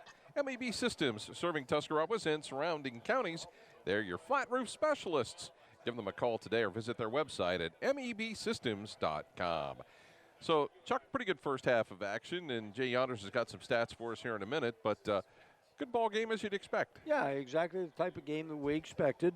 You know, Coshocton's going to run the football, take time off the clock, take it into the end zone. Dover's going to score quick, and that's basically, you know, what has happened in this first half. And it's been a very competitive football game, and you know, a good football game between two good programs. All right, the stats for the first half. You know, you can see right now, I mean, the score's 14-7 with Dover up, but like we expected, 12 yards rushing for Dover, 155 yards rushing for Coshocton. They both do what they do best. Passing, 8 of 12 for 159 for Dover, 1 of 8 for 21 yards for Coshocton. Total yards, 171 to 176. Key's been to Coshocton a couple times. They've had 2 turnovers. Dover has not had any tonight. So that is our MEB Systems halftime report. MEB Systems serving Tuscarawas and surrounding counties. They're your flat roof specialists. Our halftime adjustment brought to you by Ohio Head and Neck Surgeons at 400 Medical Park Drive, Suite 103 in Dover. Get your next checkup at Ohio Head and Neck, offering certified licensed audiology services, board-certified ENT physicians, and full-service allergy testing and treatment. The Tornadoes, really, there's very few that are as good at making adjustments at halftime as the Dover Tornadoes. What do they need to do to keep the Coshocton Redskins offense under control? Coach Ift and his staff, you know, they do a great job making adjustments at halftime. Very simple for Dover.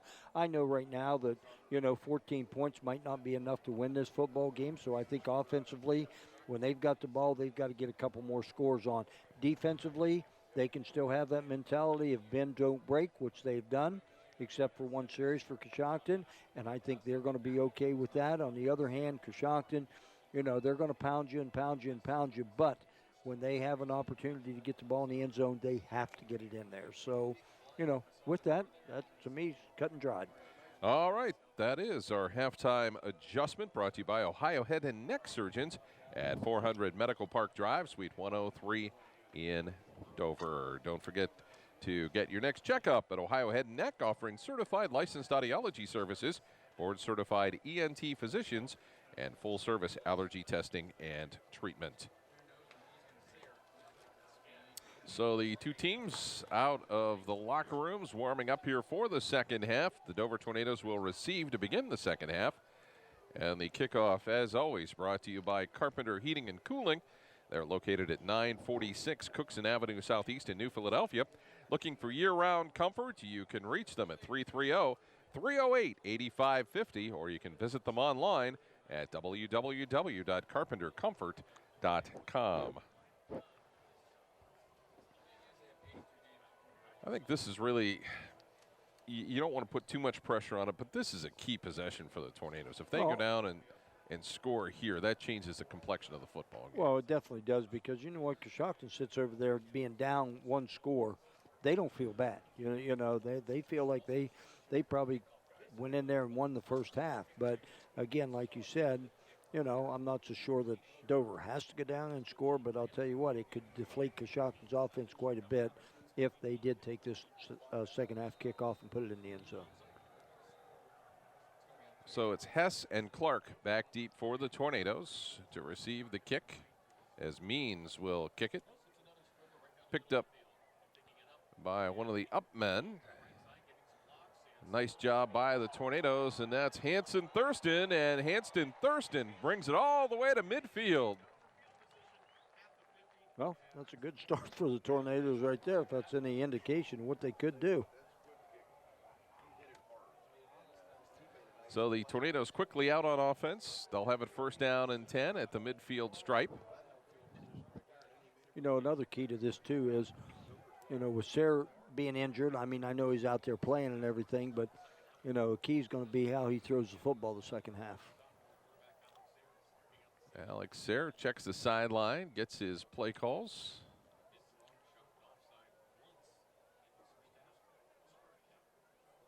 And Sayre looks to the outside. He's got a man there. Clark's got it. Clark slips one tackle, and if it hadn't been for the firm grasp of the Coshocton Redskins, Ashton Jarvis, he'd have been gone on the Stark State College replay. See it right there. They tried to throw that ball a couple times the first half, just that deep stop by Clark, and that time they hooked up. Well, we thought they wanted to go to Clark and Hess a good bit here to take advantage of their speed, and that, in fact, is the case, that they are trying to do that a lot. Well, I think they're looking right now. You know, they used Hess right out of the gates tonight, and, you know, he had a big 65-yard touchdown running catch. And, you know, now they've turned around, and I think they see that maybe Clark might have the weaker defensive back on him, and that's why they're going to DeAndre now. So it's first down and 10 from the 26-yard line, as Alex Sayre drops back into the shotgun, going with the 5-wide set. Hess will come in, takes the handoff. And nothing really there. Is a gain of maybe a yard before Coshocton stacks it up. You know, we saw, you know, Dover didn't have a whole lot of running opportunities, let's say, the first half. But every time they did have them, you know, Coshocton's defensive line played it pretty solid. So it'll be second down and 8 after the gain of 2. Sayre to the outside. He's got Morris a little behind him, but Morris makes the catch and has another first down at the 12-yard line of Coshocton. Tell you what, that was a nice grab by McGuire Morris on that one, because that was thrown on his outside shoulder a little bit behind him, and he just made a nice catch and picked up about 5 after the catch. So first down for the Tornadoes, and they're moving just like you said. So the Tornadoes, in the first minute of the third quarter, closing in on a score here from the 12-yard line. They're going to go under center. The handoff off the right side. And it looks like Dre Hess will carry it down near the 7-yard line for a gain of 5. That's something you don't see, the Tornadoes under center very often. No, you don't, and I'll tell you what, that was a nice 5-yard pickup by Hess, as he just kind of had to pick his way through there. But, you know, maybe that's something the coach thinks that, hey, you know what, somehow, sometime, some win, we got to run the football a little bit. Well, if they're thinking about playoffs, they're going to have to balance it out maybe a little bit more than they have. They'll switch out of this. They'll go to the Wildcat with Clark to take the snap. Clark keeps it himself, takes it in from 7 yards out. Well, there again, he went in untouched as he ran that read option. And I don't know how much he was actually reading it, as you can see right there that I think it was a keep from him all the way. But, again, it paid off dividends. So you mentioned it before the kickoff that, you know, it might be a big play right here, a big series right out of the gates, and Dover responded. And our replays, of course, brought to you by Stark State College. Why pay more for quality education? At Stark State College, affordability is the key. More than 280 degree and certificate options while saving thousands. Just visit starkstate.edu today. Jorge Bravo on to try the extra point, and it is good. Well, now with you saying that about Dover coming down and scoring, now you're going to have to turn around and see how Coshocton responds, because if Dover can hold him right here, that's going to deflate Coshocton's balloon just a little bit, because we've seen now that Dover can score on them. Dover's defense has been a couple of times. They haven't broken really. And if they hold them here, I think they're in pretty good shape. Coshocton had the one series that they did move the ball. I don't know how far they took it for their touchdown, but they were pretty methodical, gone down the field on it, running the ball. And well, Coshocton has shown no ability to stop Dover yet either. Right. So, that's the other. When you're up 2 touchdowns and they can't stop you, that makes it a little different story. That makes it a lot different. And, like you said, they've had to punt. Dover's had to punt a couple times tonight, but basically because, bad throws by Sayre or a couple incomplete passes and put them in 4th down. But again, I thought Dover's defense so far is, and we've seen them, the second half of the season, and I know they were not real good the first half, but the competition they played made a little bit of that. Danaher's kickoff is taken by the Redskins, and they fumble it. Tornadoes might. Oh, my, they had it almost. Oh. That was Brady Blair that was right there. Did he recover it inbounds or not? I just can't tell. They're going to say it goes to Coshocton. I think it's gone to Coshocton. You can see right my. Here, Blair's coming down. I thought right there, but he let it get underneath him, and he didn't roll on the outside. Actually, was it couldn't Blair? Tell if it was Blair or number 80. So who we Kyler have on that? Folkert. Kyler Folkert. Okay. Okay. Our mistake. Hard to see the zeros and the 8s. Still. So 1st down and 10 here for Coshocton at the 16-yard line. They have not played very well on special teams. No, they have not. Their kickoff unit has had some issues. So the handoff to Kobe Means straight ahead to the 20-yard line, so a gain of 4. Well, they've run Means back at the fullback position now for the last 3 offensive series that they had. So kind of interesting to see how come. Well, Means had a pretty good game last week. Picked up the slack when Michael was out because too. Michael didn't play, so that might be a And you got to think that's a situation. He hasn't played much in the backfield. He started out that way and then disappeared, quite frankly. And I think he's not in there right now. The handoff to Means again, and Means is Hinkle and Smith wrap him up.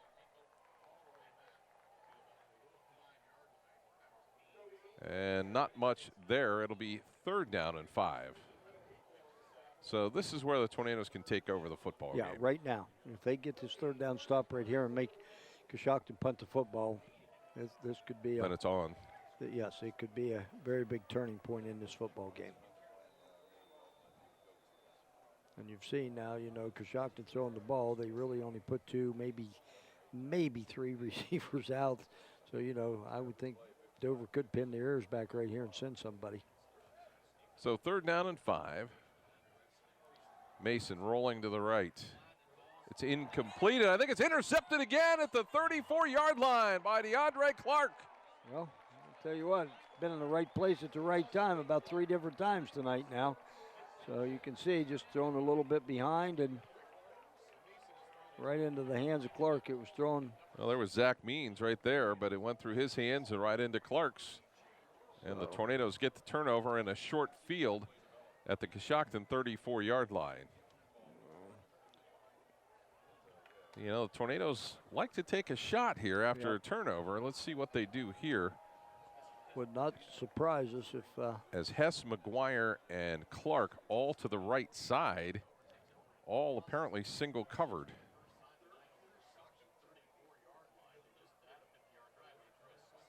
The screen to Hess. Hess gets loose. Slips through 1 tackle and down to the 26-yard line for a gain of 8.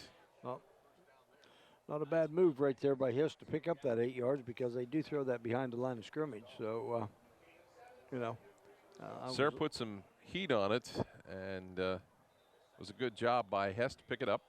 I was kind of like you on that one. I thought maybe that they might go for the big one on that, but they went ahead and stayed safe and picked up 8. So 2nd and 2. Sayre across the middle. It's complete to Folkert down to the 20-yard line, and another gain of 7.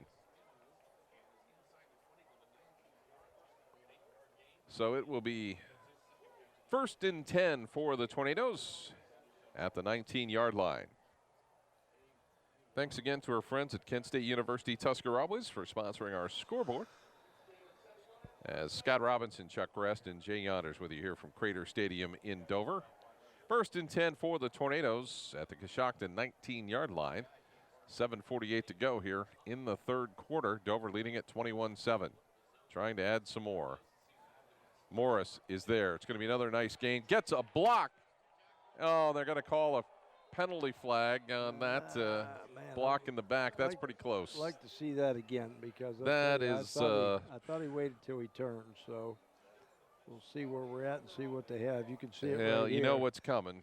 You know, but when he turned right there. And it's Ham that took the block, and that got him right in the back. He did get him. Good call by the officials. Give them credit when credit's due, I guess. That was a good call. They, I wonder if they have 2 separate penalties, though. Well, that's. Oh,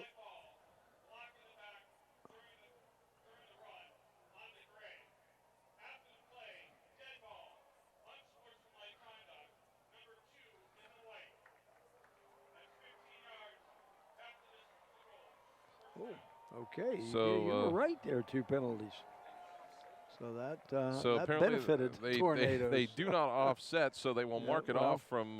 One was a dead ball and one was a live ball, so there you go. So they'll pick up, I would think, the Dover flag, or they'll mark off the Dover flag penalty and then turn around and nope. Nope. They're going to They replay her. pick up the Dover flag and they enforce the personal foul. Yeah. So the Tornadoes sitting nicely at the 12-yard line.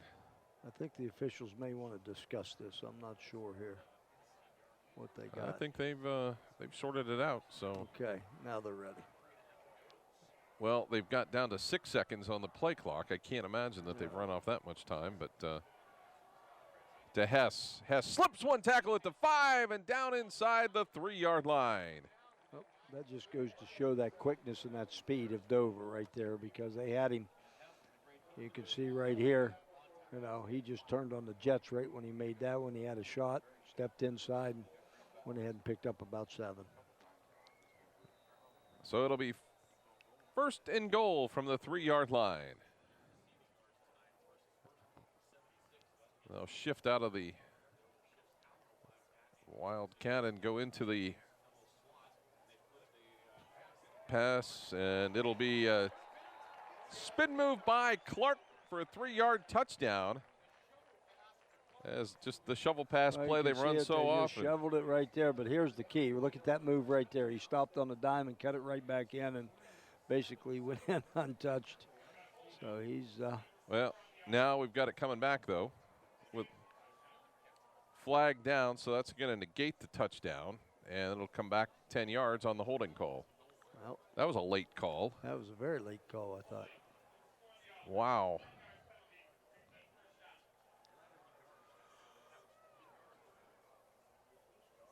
That was well after the play was over. All right, so with that penalty and 10 yards, now instead of 1st and goal with the 1, they got 1st and goal with the 11.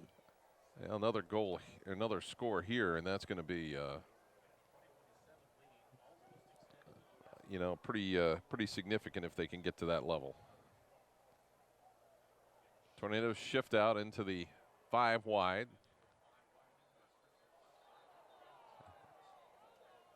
And a timeout by the Tornadoes.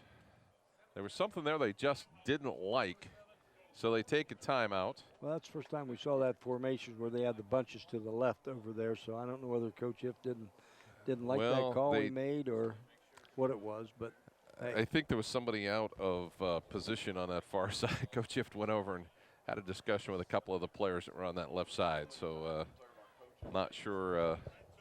He saw something he didn't like for sure. Yes, so, again, with 1st and 11, you want to get some good positive yardage on this first down, so that was probably a real good timeout. 1st and goal from the 11-yard line.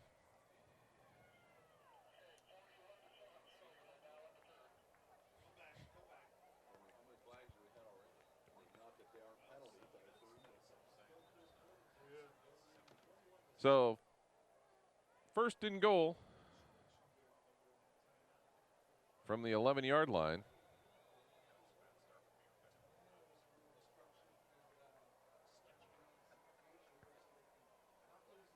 And now they'll shift as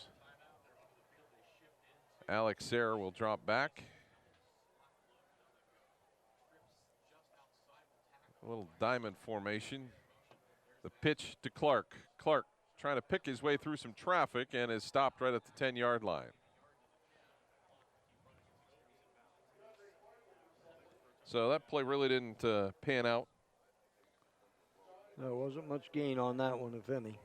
So I think they'll be back to putting the ball in the air on this.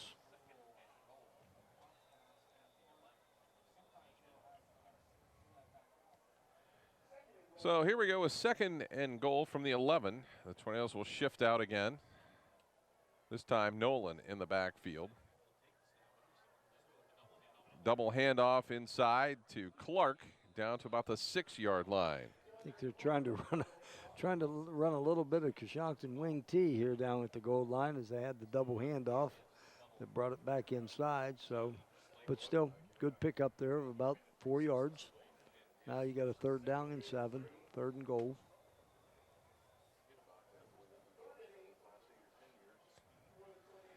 So 3rd down and goal from the 7-yard line. 6 minutes to go here, 3rd quarter. Dickey and Clark wide to the right side. You've got trips left. Right at the corner post, Dickey can't hang on to it. Well, as the Coshocton Redskins come out with some tough defense. Now we're going to have a field goal try by Danaher. Well, that's somewhat as a win for Coshocton on that one. So, they can hold them to a field goal here. They got to still look at it and say, you know what, we're down 24-7. Well, it's going to be a 25-yard field goal attempt. Let's see if the Tornadoes can add to their lead of 2 touchdowns.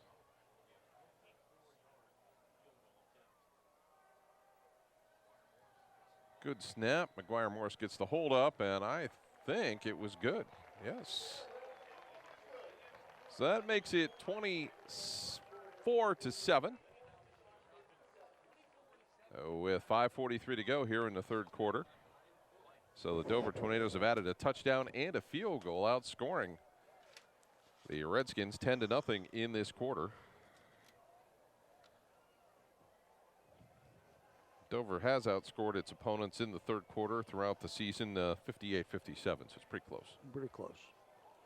Right now they got the upper hand on Coshocton here, and again, Coshocton not a real good come from behind football team because they struggle throwing the football. The Redskins certainly have played well up to this point. When you look at their schedule, it certainly has not matched what Dover has played through the first 7 weeks. No, when you look at who they've played and things, that's been a little bit. But understand something too. Coshocton sitting there as a Division 5, and Dover sitting in Division 3. And I'll tell you, Division 3 is one of the strongest football divisions in OHSAA. Yeah, I agree with it. Yeah, it really is. Then when you start playing a few Division 2 teams and playing strong Division 3 teams, I mean, it does pay off. And we talked about it. There was still that possibility at 6-4 Dover gets in. So Means will get it back at the 10, the 15, the 20, the 25. Actually, that is Andrew Kittrell that took it. We can talk about that a little bit, with Dover with 3 losses and again, win next week and then, they're going in 6-3, into week 10.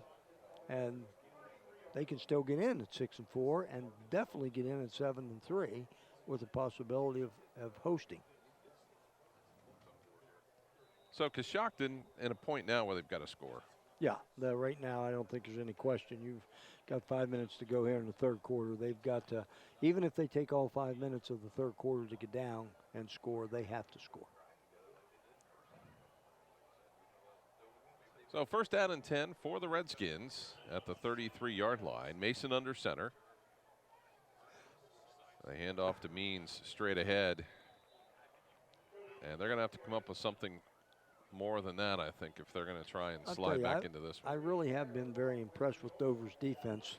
You know what I mean? Other than that first score, or that one score that they gave up where they pretty much got shoved down the field, Dover's defense has been playing very solid football. Drew Nolan with the tackle on that play. Second down and 8 after the gain of 2.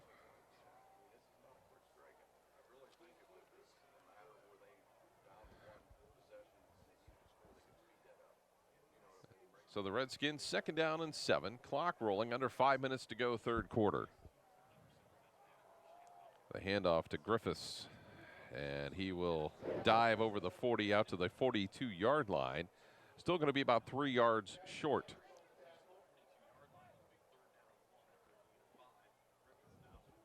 Tornadoes stop them here, and that sets up a whole nother scenario.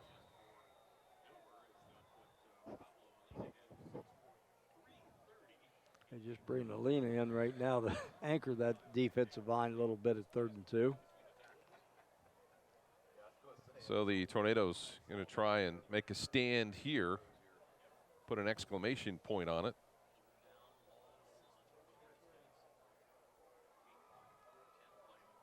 Handoff. Means will have it at the 49-yard line. So a gain of maybe 6. First and 10 for Coshocton. You know, and I'm not saying again, you know, bend but don't break. You know, but also Coshocton's taking time off the clock quite a bit. You know what I mean, with what they're doing offensively. I don't think Dover's upset about that at all. If the more time they take off, that's less time they can score. Yeah, exactly. They need 3 scores, so I mean. They need 3, and I mean, like I said, even if they get down there and take up 5 minutes, you know, and put the ball in the end zone, Dover's still up by 2. The handoff to Griffiths. Griffiths turned the corner at about the 45-yard line and down to the 43, as the Tornadoes may have another injury. And you know, what Dover definitely does not want right now is just a 40-yard bolt, you know, by the Coshocton and get on the board real quick here. Right. Not sure who it is. It might be Drew Sexton, number 10, that is down.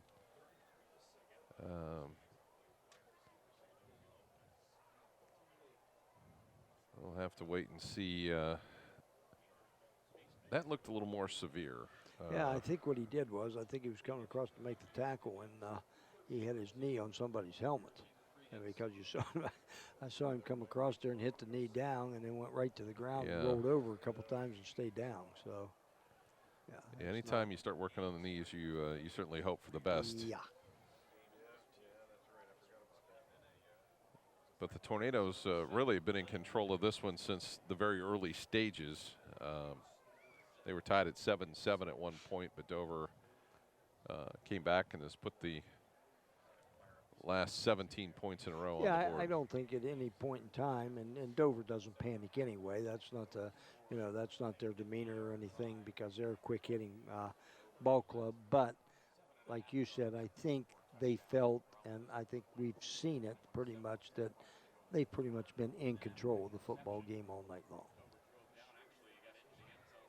Tornadoes have just had a slew of injuries, though, all along the offensive line. They've had people dinged up on defense. Now they lost to Austin Ward this week to a foot injury. It just it's just really piled up on them this year. Yeah, and you know, we looked at it too. I mean, the last couple years, Dover's used more and more kids both ways. And actually, it's Caden Folkert that will come off. He's walking pretty ginger there with a little help, but But, you know, that has been the key, too, that, you know, we've noticed Dover in the past of, you know, he had 11 guys on offense and 11 guys on defense most of the time. The last couple years, he's kind of had to, you know, use a little bit more, you know, two-way players, and that has made a difference. And, again, more prone to injury that time, you know, at that point in time, and that's what they've kind of hit on hard times a little bit this year.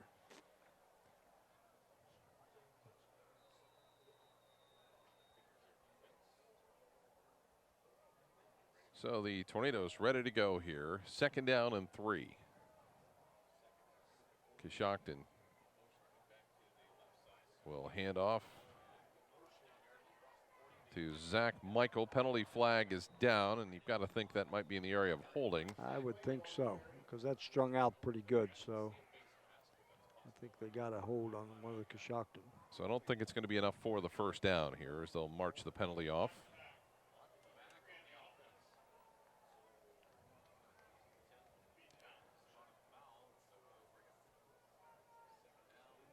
So it will be 2nd down and about 5.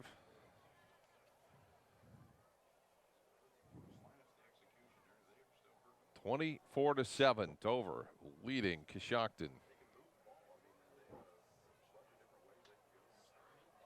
3:29 to go here in the 3rd quarter. Having a hard time keeping the game in motion. Yeah, yeah. Hasn't had a whole lot of continuity this year in the 2nd half. So the Tornadoes trying to stop the Redskins. 2nd down and 5 from the Tornado 46-yard line. Tornadoes will blitz, and they will get to Kobe Means before the 1st down. As the carry to the 43-yard line for a gain of 3. It'll be 3rd down and 2.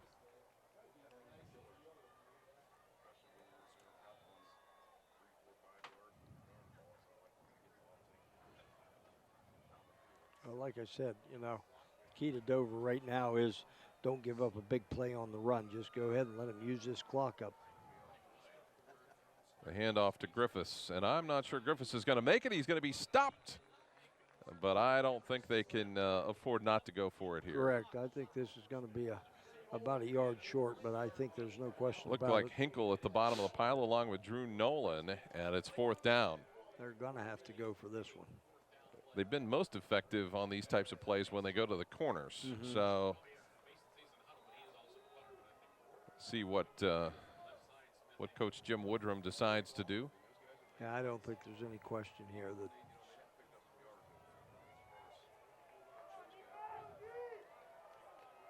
under center is Mason. Straight ahead to Means, and he's going to have the 1st down or more. He's going to get the touchdown as he will take it all the way on the quick hitter from 42 yards out. Well, you can see it right here. It's no different play than they've ran on a run all night long, and they're just got a good block right there by the up back, and he was off to the races. So one of the things, too, I think Dover is trying to rest some of their speed guys defensively, and Hess and Clark, neither one were in there. I'm not saying they could have caught him, right? But right, they're playing a few extra people just to go ahead and give them a break. And the kick is up, and the kick is good, and that makes it 24-14. So the lead cut down to 10 with 1:40 to go. So just when you think the Tornadoes have it well in hand, the Redskins come back with a surprising score. Well, like I said, that's what I thought, that, you know, we have 1:40 and Coshocton come up with a big 40-yard run right there that didn't take very much time off the clock. So that was what I thought is, even if they went down and scored, if they could end the 3rd quarter, you know, put them into the 4th quarter before they scored, they should be in pretty good shape, which they're still in good shape. I mean, you know, you've said it before, too, that Coshocton hasn't really stopped over tonight either.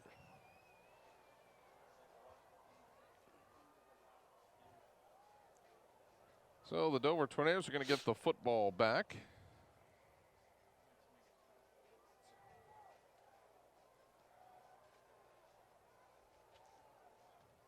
with 1:40 to go here in the third quarter. They lead at 24-14.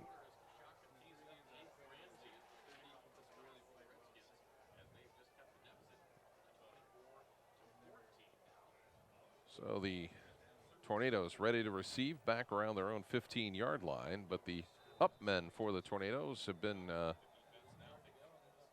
ones that have seen the most action. This time they're going to kick it to Hess. Hess has got some blockers. He's just got to find a little bit of a screen, and he gets stopped back at the 19-yard line. Good job by the Redskins slowing that play down as a tackle made by Braden Tomac.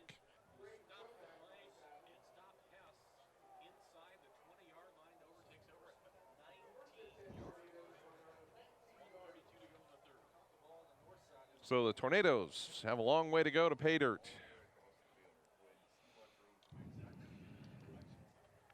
Well, they were gone to the wide side of the field on that kickoff, and those are tough. So first down and 10 for the Tornadoes at their own 19-yard line.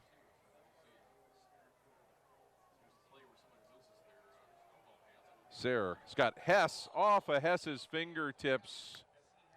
And that was there all the way. Well, I'll tell you what, he threw that one right on the money. I don't know whether Hess might have heard footsteps or whether he was looking, someplace to run before he caught the ball, but boy, was he wide open on that one.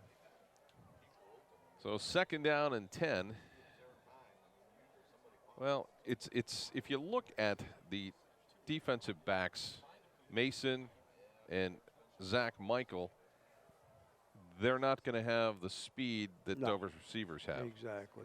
So if they can get them there, as McGuire Morris will have the first down at the 32-yard line. And you say that, and I said it before early in the game, they're playing a very, very soft zone coverage because they don't, want these guys from Dover to get behind them. And with that, you can see it right now. Morris just stepped right into the soft part of the zone and was able to pick up 15 yards.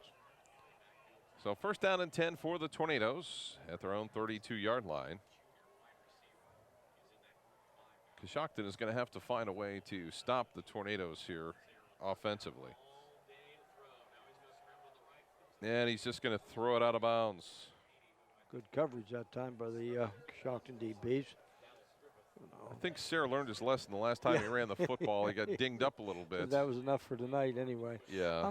I've noticed a little bit, too, that Dover has thrown the ball to the left-hand side, a few times tonight, but they've pretty much become a right-handed football team tonight and throwing a lot of times just into the short part of the field.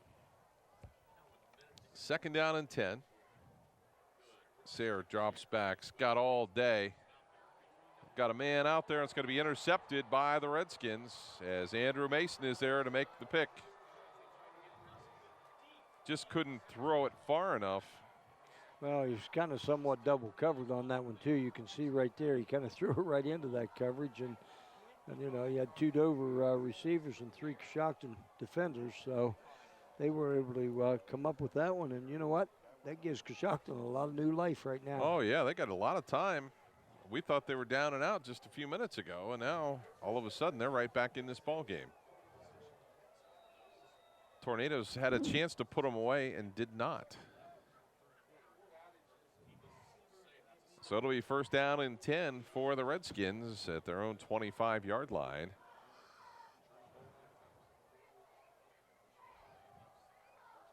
Kobe Means is going to be stacked up right about the 26.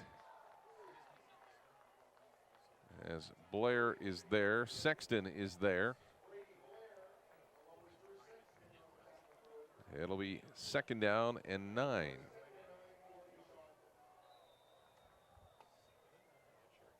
So the Redskins don't have to necessarily be in any big hurry. We're going to probably go to the fourth quarter after this play. And again, you're in a situation, too. They get down there, and even if it takes 2 or 3 minutes to score for them, they're sitting pretty good. Griffiths is cut down at the last second as that tackle by Josh Arkinall will lead to the end of the third quarter. 24-14, Dover leading Coshocton. We'll come back with fourth quarter action in a moment. Stay with us here on TV2 Sports.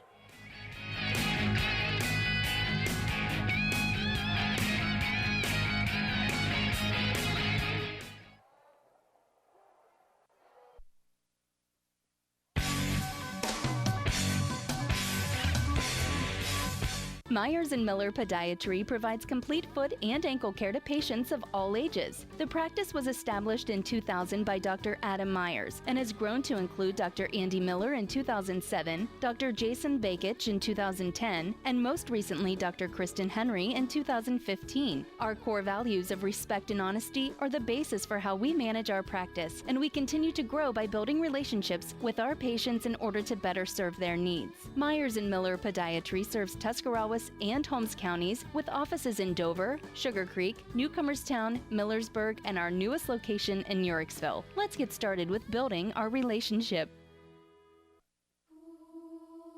Well, I woke up to the sound of silence and cars. We're cutting like knives in a fist fight. And I found you with a tear in your eye, your head in the curtains and heart like the 4th of July. You swore and said we are not shining stars. This I know, I never said we are. If you're lost and alone, or you're sinking like a stone, carry on. May your past be the sound of your feet on the ground. Carry on. Carry on, carry on. We are shining stars. Carry on, carry on. We are who we are. No matter where you are in life, Stark State is the smart choice. The lowest tuition rate in the area, along with flexible schedules, online courses, and degrees that lead to in-demand careers or make it easy to continue your education. Small classes, professors with real-world experience, and a campus close to home. Plus, more than 95% of Stark State grads secure a job or continue their education. Choose Stark State College. Spend less, earn more, go further. Register now. Are you recovering from orthopedic surgery, experiencing low back pain, or pain resulting from an injury? If so, choose Trinity Hospital Twin Cities Rehab Center. Their experienced team of physical therapists provide personalized care to help you return to normal activities as soon as possible. Choose the Trinity Hospital Twin City Rehab Center at Denison. Call 740-922-6675 for more information. Come visit our full-service print shop at the East Central Ohio ESC. We offer printing services for schools as well as the public. Whether you need invitations, banners, brochures, yard signs, decals, letterhead, we've got it all. Have a unique request? Come see one of our talented in-house graphic designers to help tailor the perfect wedding invitations, graduation announcements, and much more, all at affordable prices. You can find us at 834 East High Avenue in New Philadelphia. See you soon.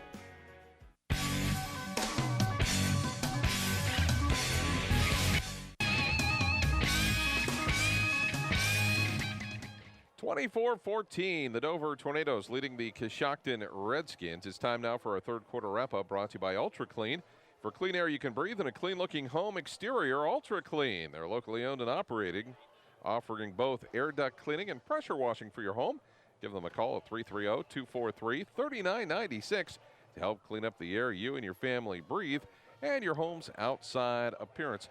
That third quarter, a good one for the Tornadoes. They scored the first 10 points, but then Coshocton came back to score on a 42-yard run by Kobe Means.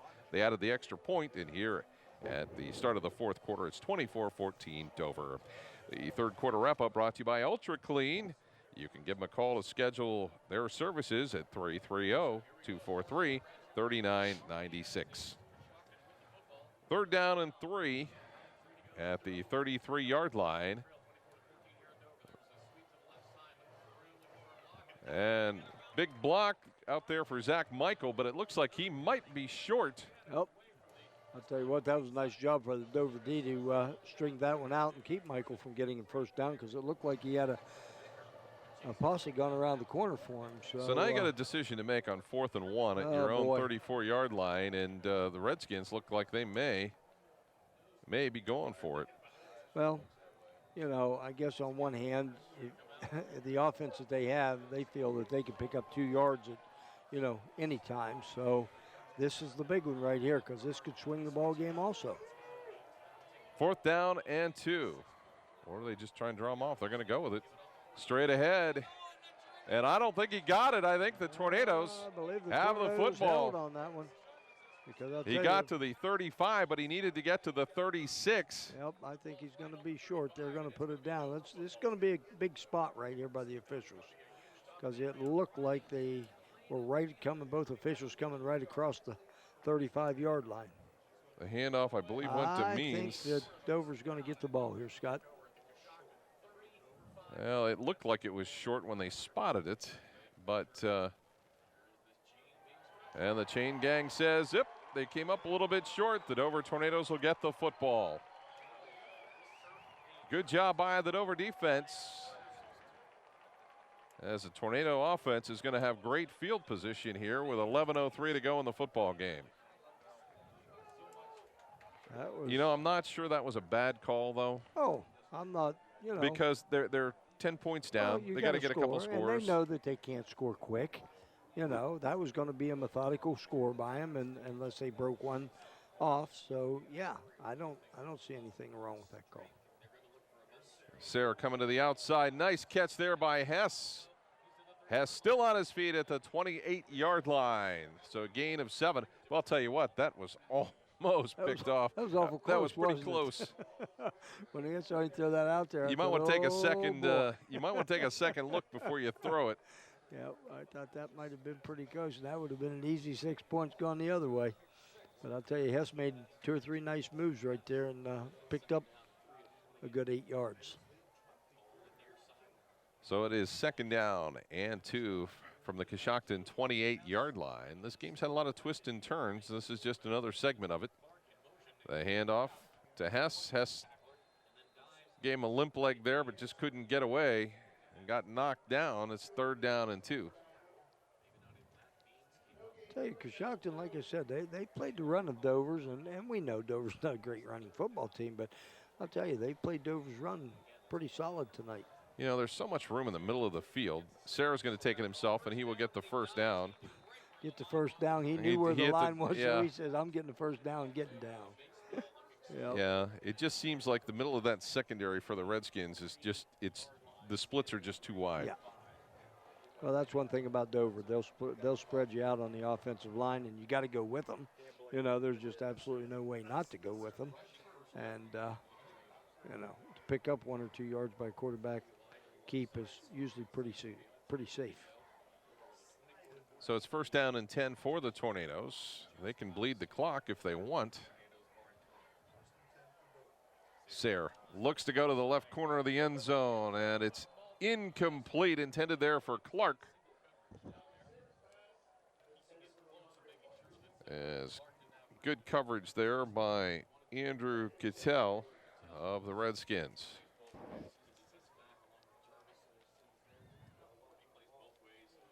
You know, that was, I guess, making observations, which I sometimes not very good at. But, you know, I kept going to saying that Dover was coming to the right all the time when they were throwing the football.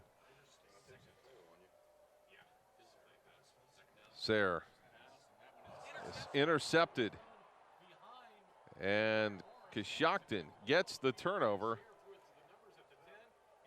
And that... I don't know. He's Coach Yift is talking to his quarterback there, but I'm not so sure that, you know, he thought the receiver was going out, and the receiver went in. McGuire Morse, I think, went in, and it ended up in the hands of a Coshocton defender. So that pretty much right there was the key to that interception. But getting back to what I was saying, I was kind of watching thinking that Dover was really being a right-handed football team tonight, but now you come back and look at them going this way, which they haven't done much. They're coming to the left. So I think everything's coming to the sideline and not so much being right or But what you have to understand in that situation is you can do anything but turn it over. Yeah, and they just, they did take a few minutes off the clock right there, but that's what you didn't want to do. Mason across the middle. That's got to be pass interference on the Tornadoes. I kind of thought they had a hold of him on that one. Yeah, They've seen that one too many times, and, good call by Coshocton, though, coming right out of the gates throwing the football. So that's going to be a big plus for him. You can see he had him right around the arms there trying to pull him back.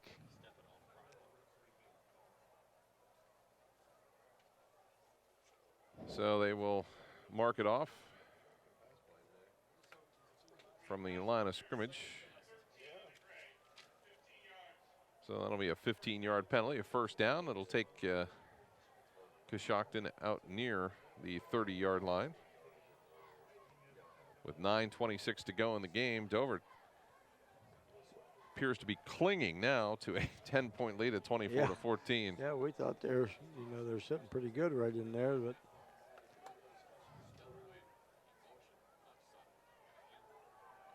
Mason looks to throw, a little touch pass, nice catch down the sideline, and the Redskins are all the way down to the 33-yard line. Well, how about that for a big play right there? Dover's defender kind of fell down, and he kind of double clutched right there and threw the ball, and nice soft touch on the football, and hey, big gain now for the McGuire Morris had to make the touchdown saving tackle. And they still were having a hard time. He carried McGuire about 15 yards. That's Dallas Griffiths that made the catch there, and it's first down and 10 for the Redskins at the Dover 33-yard line. Two unexpected plays coming out right there for Coshocton, putting the ball in the air, and ended up being two positive plays.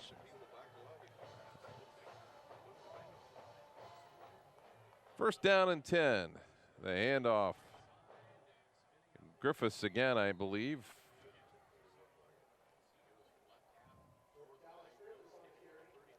So down to the 30-yard line, a gain of 3. It'll be second down and 7. Scott Robinson, Chuck Rest, and Jay Yonders with you from Crater Stadium in Dover.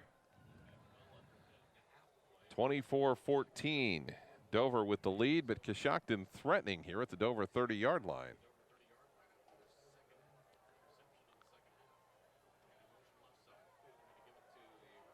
The handoff and a nice gain there by Andrew Cattell around the left side. Tell you what, nice job by Arkinall right there to bring him down, because got him on a ankle tackle where he could have still been running. So it is third down and short here for the Redskins at the Dover 23-yard line.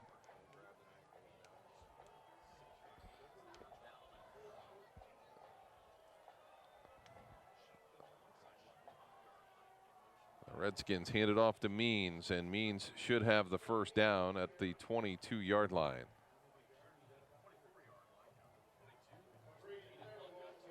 So the Coshocton Redskins surprising here with this performance in the fourth quarter. I'll tell you what, they're hanging tough right now.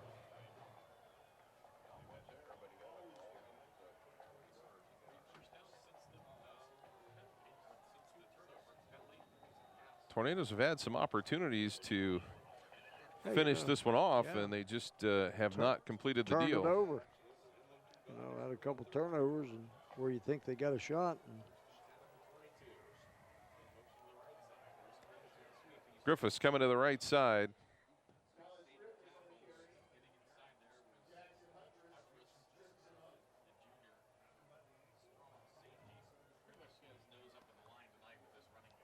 As the ging to the 19-yard line.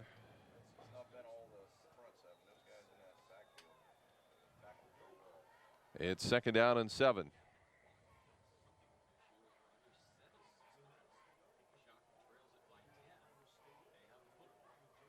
So they stay in this wing T formation, means the setback, and he'll get the carry straight ahead. And Means just keeps those legs churning down inside the 15, down to the 12-yard line. Yes, he does. He's getting right down. I'll tell you what, and again, Coshocton is having no problem, going ahead and just scoring this way. I mean, it's not like they're going to panic here or anything. Coshocton has all 3 of its timeouts. Dover has 2 timeouts remaining. 3rd down and 1. Again, another down that's in distance is certainly comfortable for the Redskins. The handoff to Cattell. Penalty flag down. That's going to help the Tornadoes. I would think so. And boy, was that a welcome flag. It was a late penalty flag on clear back 15 yards from the play. But, yeah, you would think that that's going to benefit the Tornadoes on that one. Critical mistake by the Redskins. Yeah, because now you're sitting here to 3rd and about 11. So the 10-yard penalty will move them back to the 20-yard line. Again, not in a panic mode because it's 2 down territory for them. But, you know, now we're down to 6:12 on the clock. 3rd down and 9.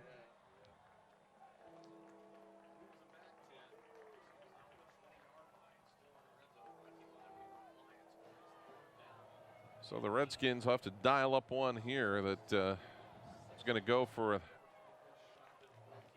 some decent yardage. Mason rolling to his right. He's got a couple of receivers out there. It's caught.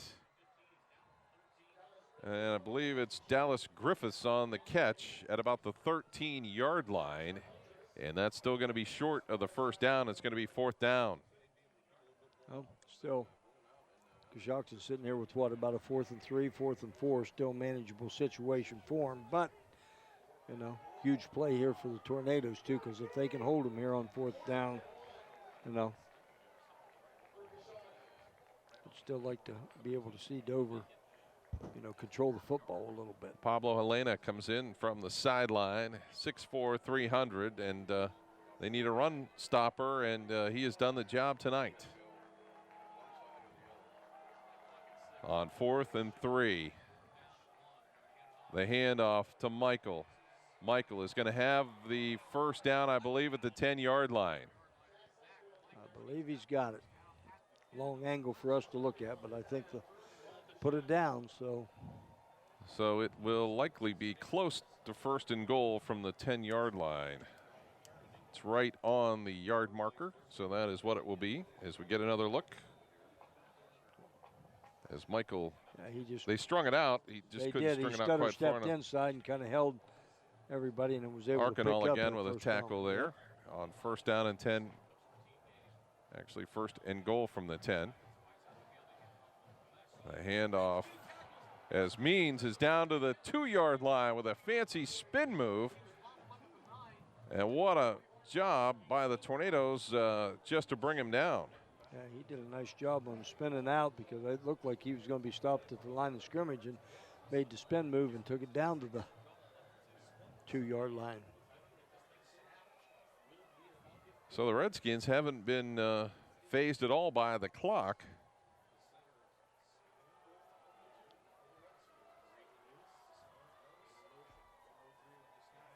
And off the right side and into the end zone for the touchdown, Dallas Griffiths. Well, you got exactly 4 minutes on the clock. So, like you said, didn't phase Coshocton one bit. They just took it right down the field after the turnover and could make it a field goal football game. So the Coshocton Redskins, give them credit. They were down 24-7. As the extra point kick is up, and the extra point kick is good. Now, I know people's thinking in here, sitting talking, okay, 4 minutes to go. You don't have much of a passing game. Do you do an onside kick right here and try to get the ball back and give Dover a short field, or do you go ahead and kick it deep? Well, my thought is you kick it deep. You've already got 3 timeouts, you know, so go ahead and, you know, take your chances. You got to make your stand at some point. I mean, Dover's turned the ball over, throwing the football a couple times here in the second half, so why not play the law of averages? So the kick to come here from the Redskins. And if the Tornadoes hang on here, they're going to be very fortunate. Yeah, they're going to be, because like we said, we really felt pretty much for 2.5 quarters that, they didn't have a great lead or anything, but we felt that they were in command of the football game. And like I said, you saw 2 turnovers and Coshocton points out of both of them. So that was big. I tell you, Coshocton has really held in here tonight. It does not look like they're going to try an onside I don't kick. think they would. I think with 4 minutes to go and 3 timeouts. And they will chip it deep. And the Tornadoes trying to set up the return. Clark's got it. He's got a window. He's got a wall down the left side. He could go all the way down the sideline. Turns on the Jets. Kickoff return for a touchdown, but a penalty flag is down back at the 26-yard line. And one of the Redskins had to get a block in the back, I'm going to guess. I would certainly think so. You can see it right here on the replay. We'll see if we can pick up who might have got the block in the back. Everything looks pretty either a good hold so or a far block right in the now. back. I guess we're not going to be able to see it there. Boy, I'll tell you what, though, just on that play right there, it just goes to show the speed that Clark has if he turns it on. So we're waiting for the officials' call here.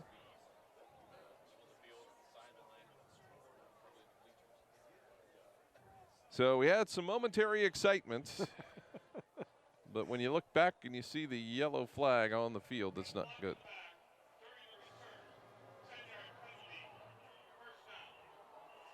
So no number, so we can't even tell he's you. not going to give you a number on that one.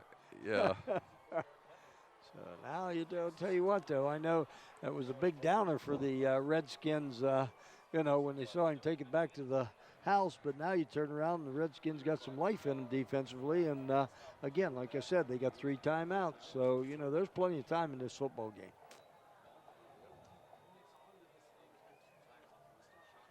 So 1st down and 10 for the Tornadoes. Let's see how aggressive they are here. And 1st down play. And all of a sudden, Dre Hess had nowhere to go and actually lost a couple of yards. You get in a situation here, too, that 3:30 to go, you're going to run the football. And if you don't, pick up a 1st down, then you're going to punt the football back. See if they try the quarterback draw here or something like that, maybe, that they haven't used much. The Redskins have done a great job corralling the Tornadoes so far. Sayre hits the mark to McGuire Morris out across the 20 to the 22-yard line. But still, it's going to be about 3rd and 3. So now the Tornadoes have to come up with a big play with 2:46 to go. They make it here, and they've got an opportunity to pretty closely run out the clock. They've got 16 seconds on the play clock, so they can run it down. Yeah, I would have to say, looking at the biggest 3rd down of Dover's evening. Without question.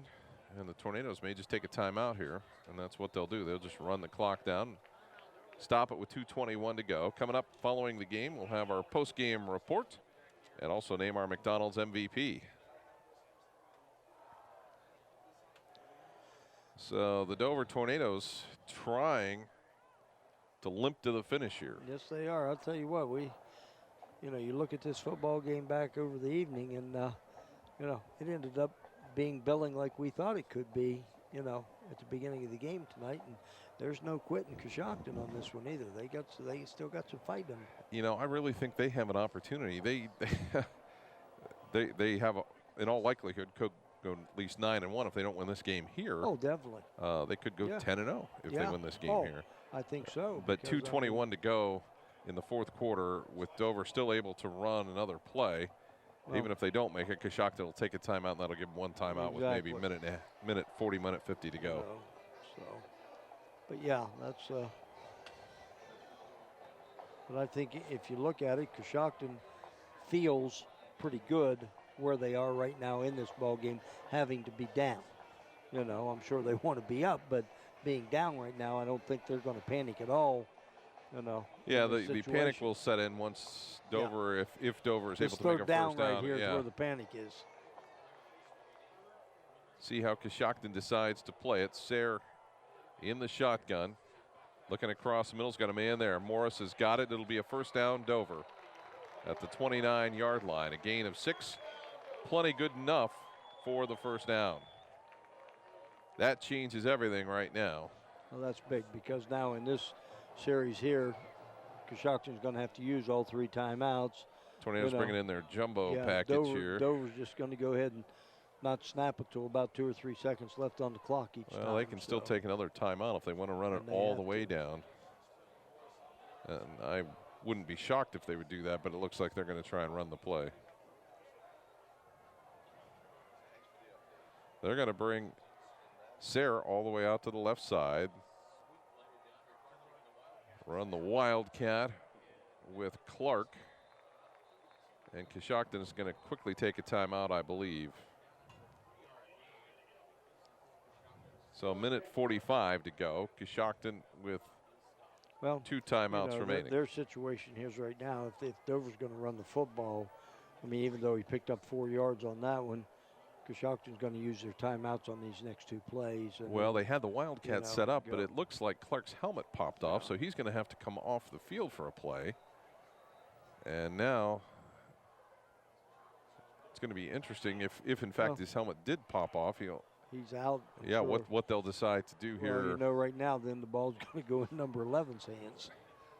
And that's just going to, just if nothing else, they're going to run something wide, I would think, to take time off the clock. It's been a good football game, 24-21. The Dover Tornadoes leading the Coshocton Redskins. This one not over yet with a minute 45 to go.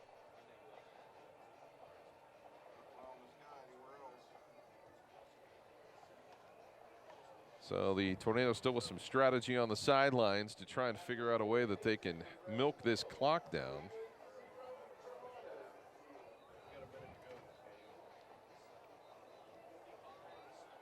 I mean, look at Coshocton and talk about them, what you said. Even with the loss here, I would think the next 2 weeks, if they got Meadowbrook and Claymont, that they're going to be sitting pretty good. Yeah, they got Claymont and Riverview. Claymont and Riverview, I'm sorry. So, yeah, so they're sitting pretty good right now, running the table, and ended up 9-1. So on 2nd down and 6, the Tornadoes will shift, but Sayre will be under center. The handoff to Hess. Hess breaks a tackle to the 40-yard line and might have another first down, and that might do it. I think he does have a first down on that one. That was the biggest running play he's had tonight.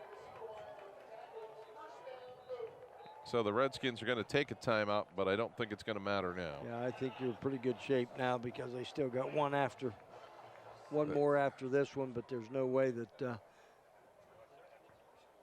going to be able to do much with the clock. So the Tornadoes looks like they're going to survive this one. They're going to get a boatload of computer points. They don't need style points, they need computer points. Correct. You don't get any points in the OHSAA playoffs for style. So they're going to walk out of here with a very, I guess, hard-earned, hard-fought win tonight. And Coach Schiff said at the beginning of the ball game, Coshocton's got a pretty doggone good football team, and he wasn't kidding. And they've showed it. Yeah, absolutely. This has been probably the first true test for the Redskins. Mm-hmm. Yeah, and I think they pretty much showed met the test. That they could match up. 1st and 10 for the Tornadoes. Great individual effort there by Dre Hess. As we go to the Wildcat with Clark. Clark wants to stay inbounds, doesn't matter at what cost or if he loses a couple of yards. No. Coshocton will burn their last time out, but that's going to be, it'll save some time. They might get it back with a few seconds to go. Yep, they could definitely get it back with a few seconds to go in the football game. There's not much you can do to strategize about that because it's just not a lot you can do, especially if Dover can get a punt away if they need to. I don't think you're going to see anything now fancy from there's Dover. Your next thing. You know, if you want to look down that way and start thinking about that, okay, let's just say that Coshocton holds them here and Dover has to punt. Well, do you come after it with the chance that, you know what I mean, you get a roughing the kicker and lose the football and, you know, go there, or do you go ahead and let him kick it and get what you can and, you know, do what you can do offensively? So it'll be 2nd down and 12 for the Tornadoes.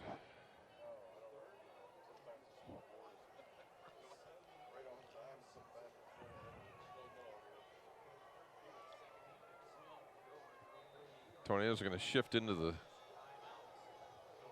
Wildcat again.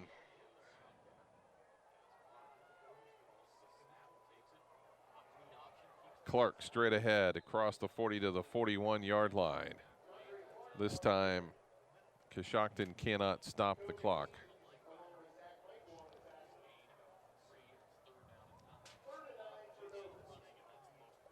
So now, the ball is set in play, and now they've got 25 seconds. So do you snap it now? I mean, you know, in this down, or do you run it completely down, call Dover's a timeout? got one timeout remaining, so I'm guessing they're going to run it all the way down, and that's what they're going to do. Yeah, at one point in time here, you're going to take a timeout by Dover, whether it be this down or the next down. Yeah, they're going to run as much time off the clock as they can before they call timeout here. And they will stop the clock with 43 seconds to go, which means they really almost have the ability. They're going to be within seconds of running the clock out. Yeah, you're going to go ahead and you know, I'm sure Coach If probably is going to try to run something wide, you know what I mean, to take off some time, and then turn around and run that clock down as much as they can. So I'm not sure if the officiating crew is checking the scores on Friday Night Ohio, or if they're trying to see if the time is off of a couple of seconds. Yeah. So it's 3rd down and 9 for the Tornadoes here. They lead at 24-21. The Redskins have to hope for a mistake. Figure the play is going to take 3 or 4 seconds. By the time they get it spotted, that'll take maybe another 5 seconds, 25 seconds. There's only going to be maybe 10 seconds left on the clock by the time the Dover's got to decide to punt. Question, then, if you're going to punt it, they're going to come after it.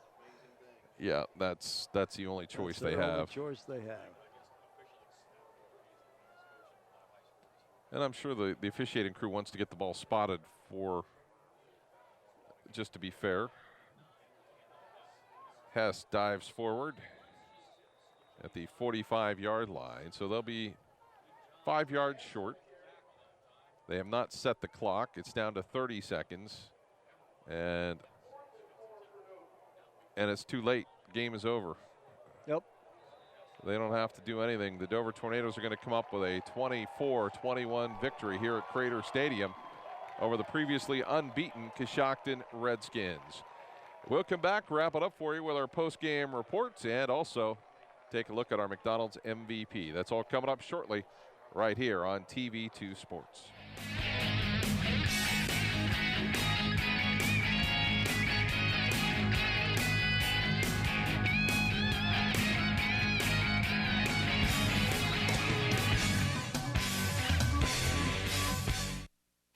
Omni Orthopedics comprehensive programs provide early diagnosis and successful treatment for every musculoskeletal problem. With more than 30 years of orthopedic experience, their physicians offer patient-centered treatment for all ages. From evaluation to rehabilitation, your treatment plan is designed around your needs. Omni Orthopedics specializes in sports medicine, the spine, physical medicine and rehabilitation, foot and ankle, and hand surgery. If pain makes activities like climbing stairs, standing or walking a challenge, turn to the home team at Omni Orthopedics. Their mission is to provide you with the highest quality and most advanced orthopedic services so you can get back in the game. Located in the Oxford Medical Arts Building, Omni offers a full-service facility including digital x-ray and physical therapy. So there's no need to travel when quality care is so close to home. Omni Orthopedics, setting the standard in orthopedic care. Carpenter Heating and Cooling has been keeping your home comfortable for over 30 years. Every installation includes heating and cooling load analysis, along with a follow-up visit to ensure your satisfaction.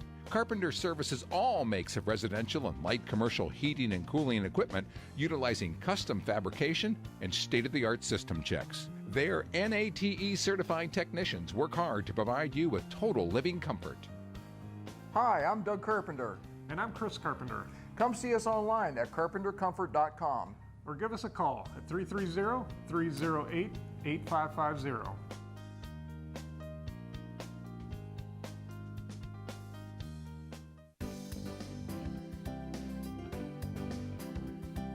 For clean air you can breathe in a clean-looking home exterior, Ultra Clean. Locally owned and operated, offers both air duct cleaning and pressure washing for your home. Give them a call at 330-243-3996 to help clean up the air you and your family breathe and your home's outside appearance.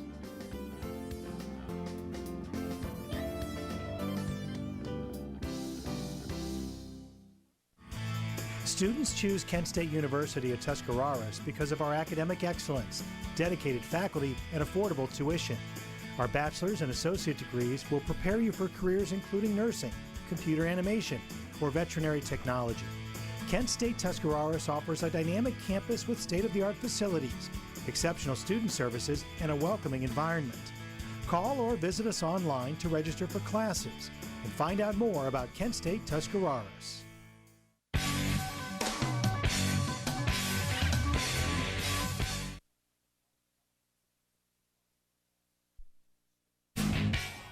Good football game at Crater Stadium in Dover as the Dover Tornadoes pick up the 24-21 victory over the Coshocton Redskins. Hey, don't forget, following every game, you want to stop by the New Philadelphia Oaks Lodge 510, located at 1180 Union Avenue Northwest in New Philadelphia, open to members and their guests after each and every game. Let's move on here with our post-game report. And Chuck, tell you what, it was a close game. Coshocton really gave the Tornadoes a battle. Yes, they did. You know, they gave them all they wanted that second half. We kept thinking that if Dover would come out and dominate the second half, you know, they could put this one away early, and a couple turnovers kicked that one in the foot for them, and we ended up having a great football game tonight. So let's take a look at the numbers here, which are on your screen right now. Well, you can see, you know, it was a very even football game, 24-21 final. Dover 51 yards rushing, 19 of 28 passing for 256 yards. Total offense of 307 yards. Did have 2 interceptions for turnovers. Coshocton, 269 yards on the ground, 3 of 11 for 76 yards passing for 345. But they did have 3 turnovers, and a couple of them ended up being very costly for them. So, again, great football game tonight, Scott, and that's what we expected from an undefeated team and, you know, a team on the rise. That is our post-game wrap-up as we move on now. After the Dover Tornadoes win their 3rd game in a row to move in 5-3 on the season, Coshocton falls to 7-1. The McDonald's MVP brought to you by McDonald's with 6 locations to serve you in Dover, Uricksville, Newcomerstown, Cadiz, and 2 locations in New Philadelphia. And our player of the game did it on both sides of the football. And it's DeAndre Clark of the Dover Tornadoes. Ran for a couple of touchdowns and also picked off 2 passes from Coshocton. So DeAndre Clark, our McDonald's player of the game, brought to you by McDonald's with 6 locations to serve you in Dover, Uricksville, Newcomerstown, Cadiz, and 2 locations in New Philadelphia. That's going to wrap it up from Crater Stadium in Dover. The Dover Tornadoes, a winner tonight, 24-21 over the Coshocton Redskins. For Chuck Rest, Jay Yonders, and the rest of our TV2 Sports team, I'm Scott Robinson, saying so long, everybody.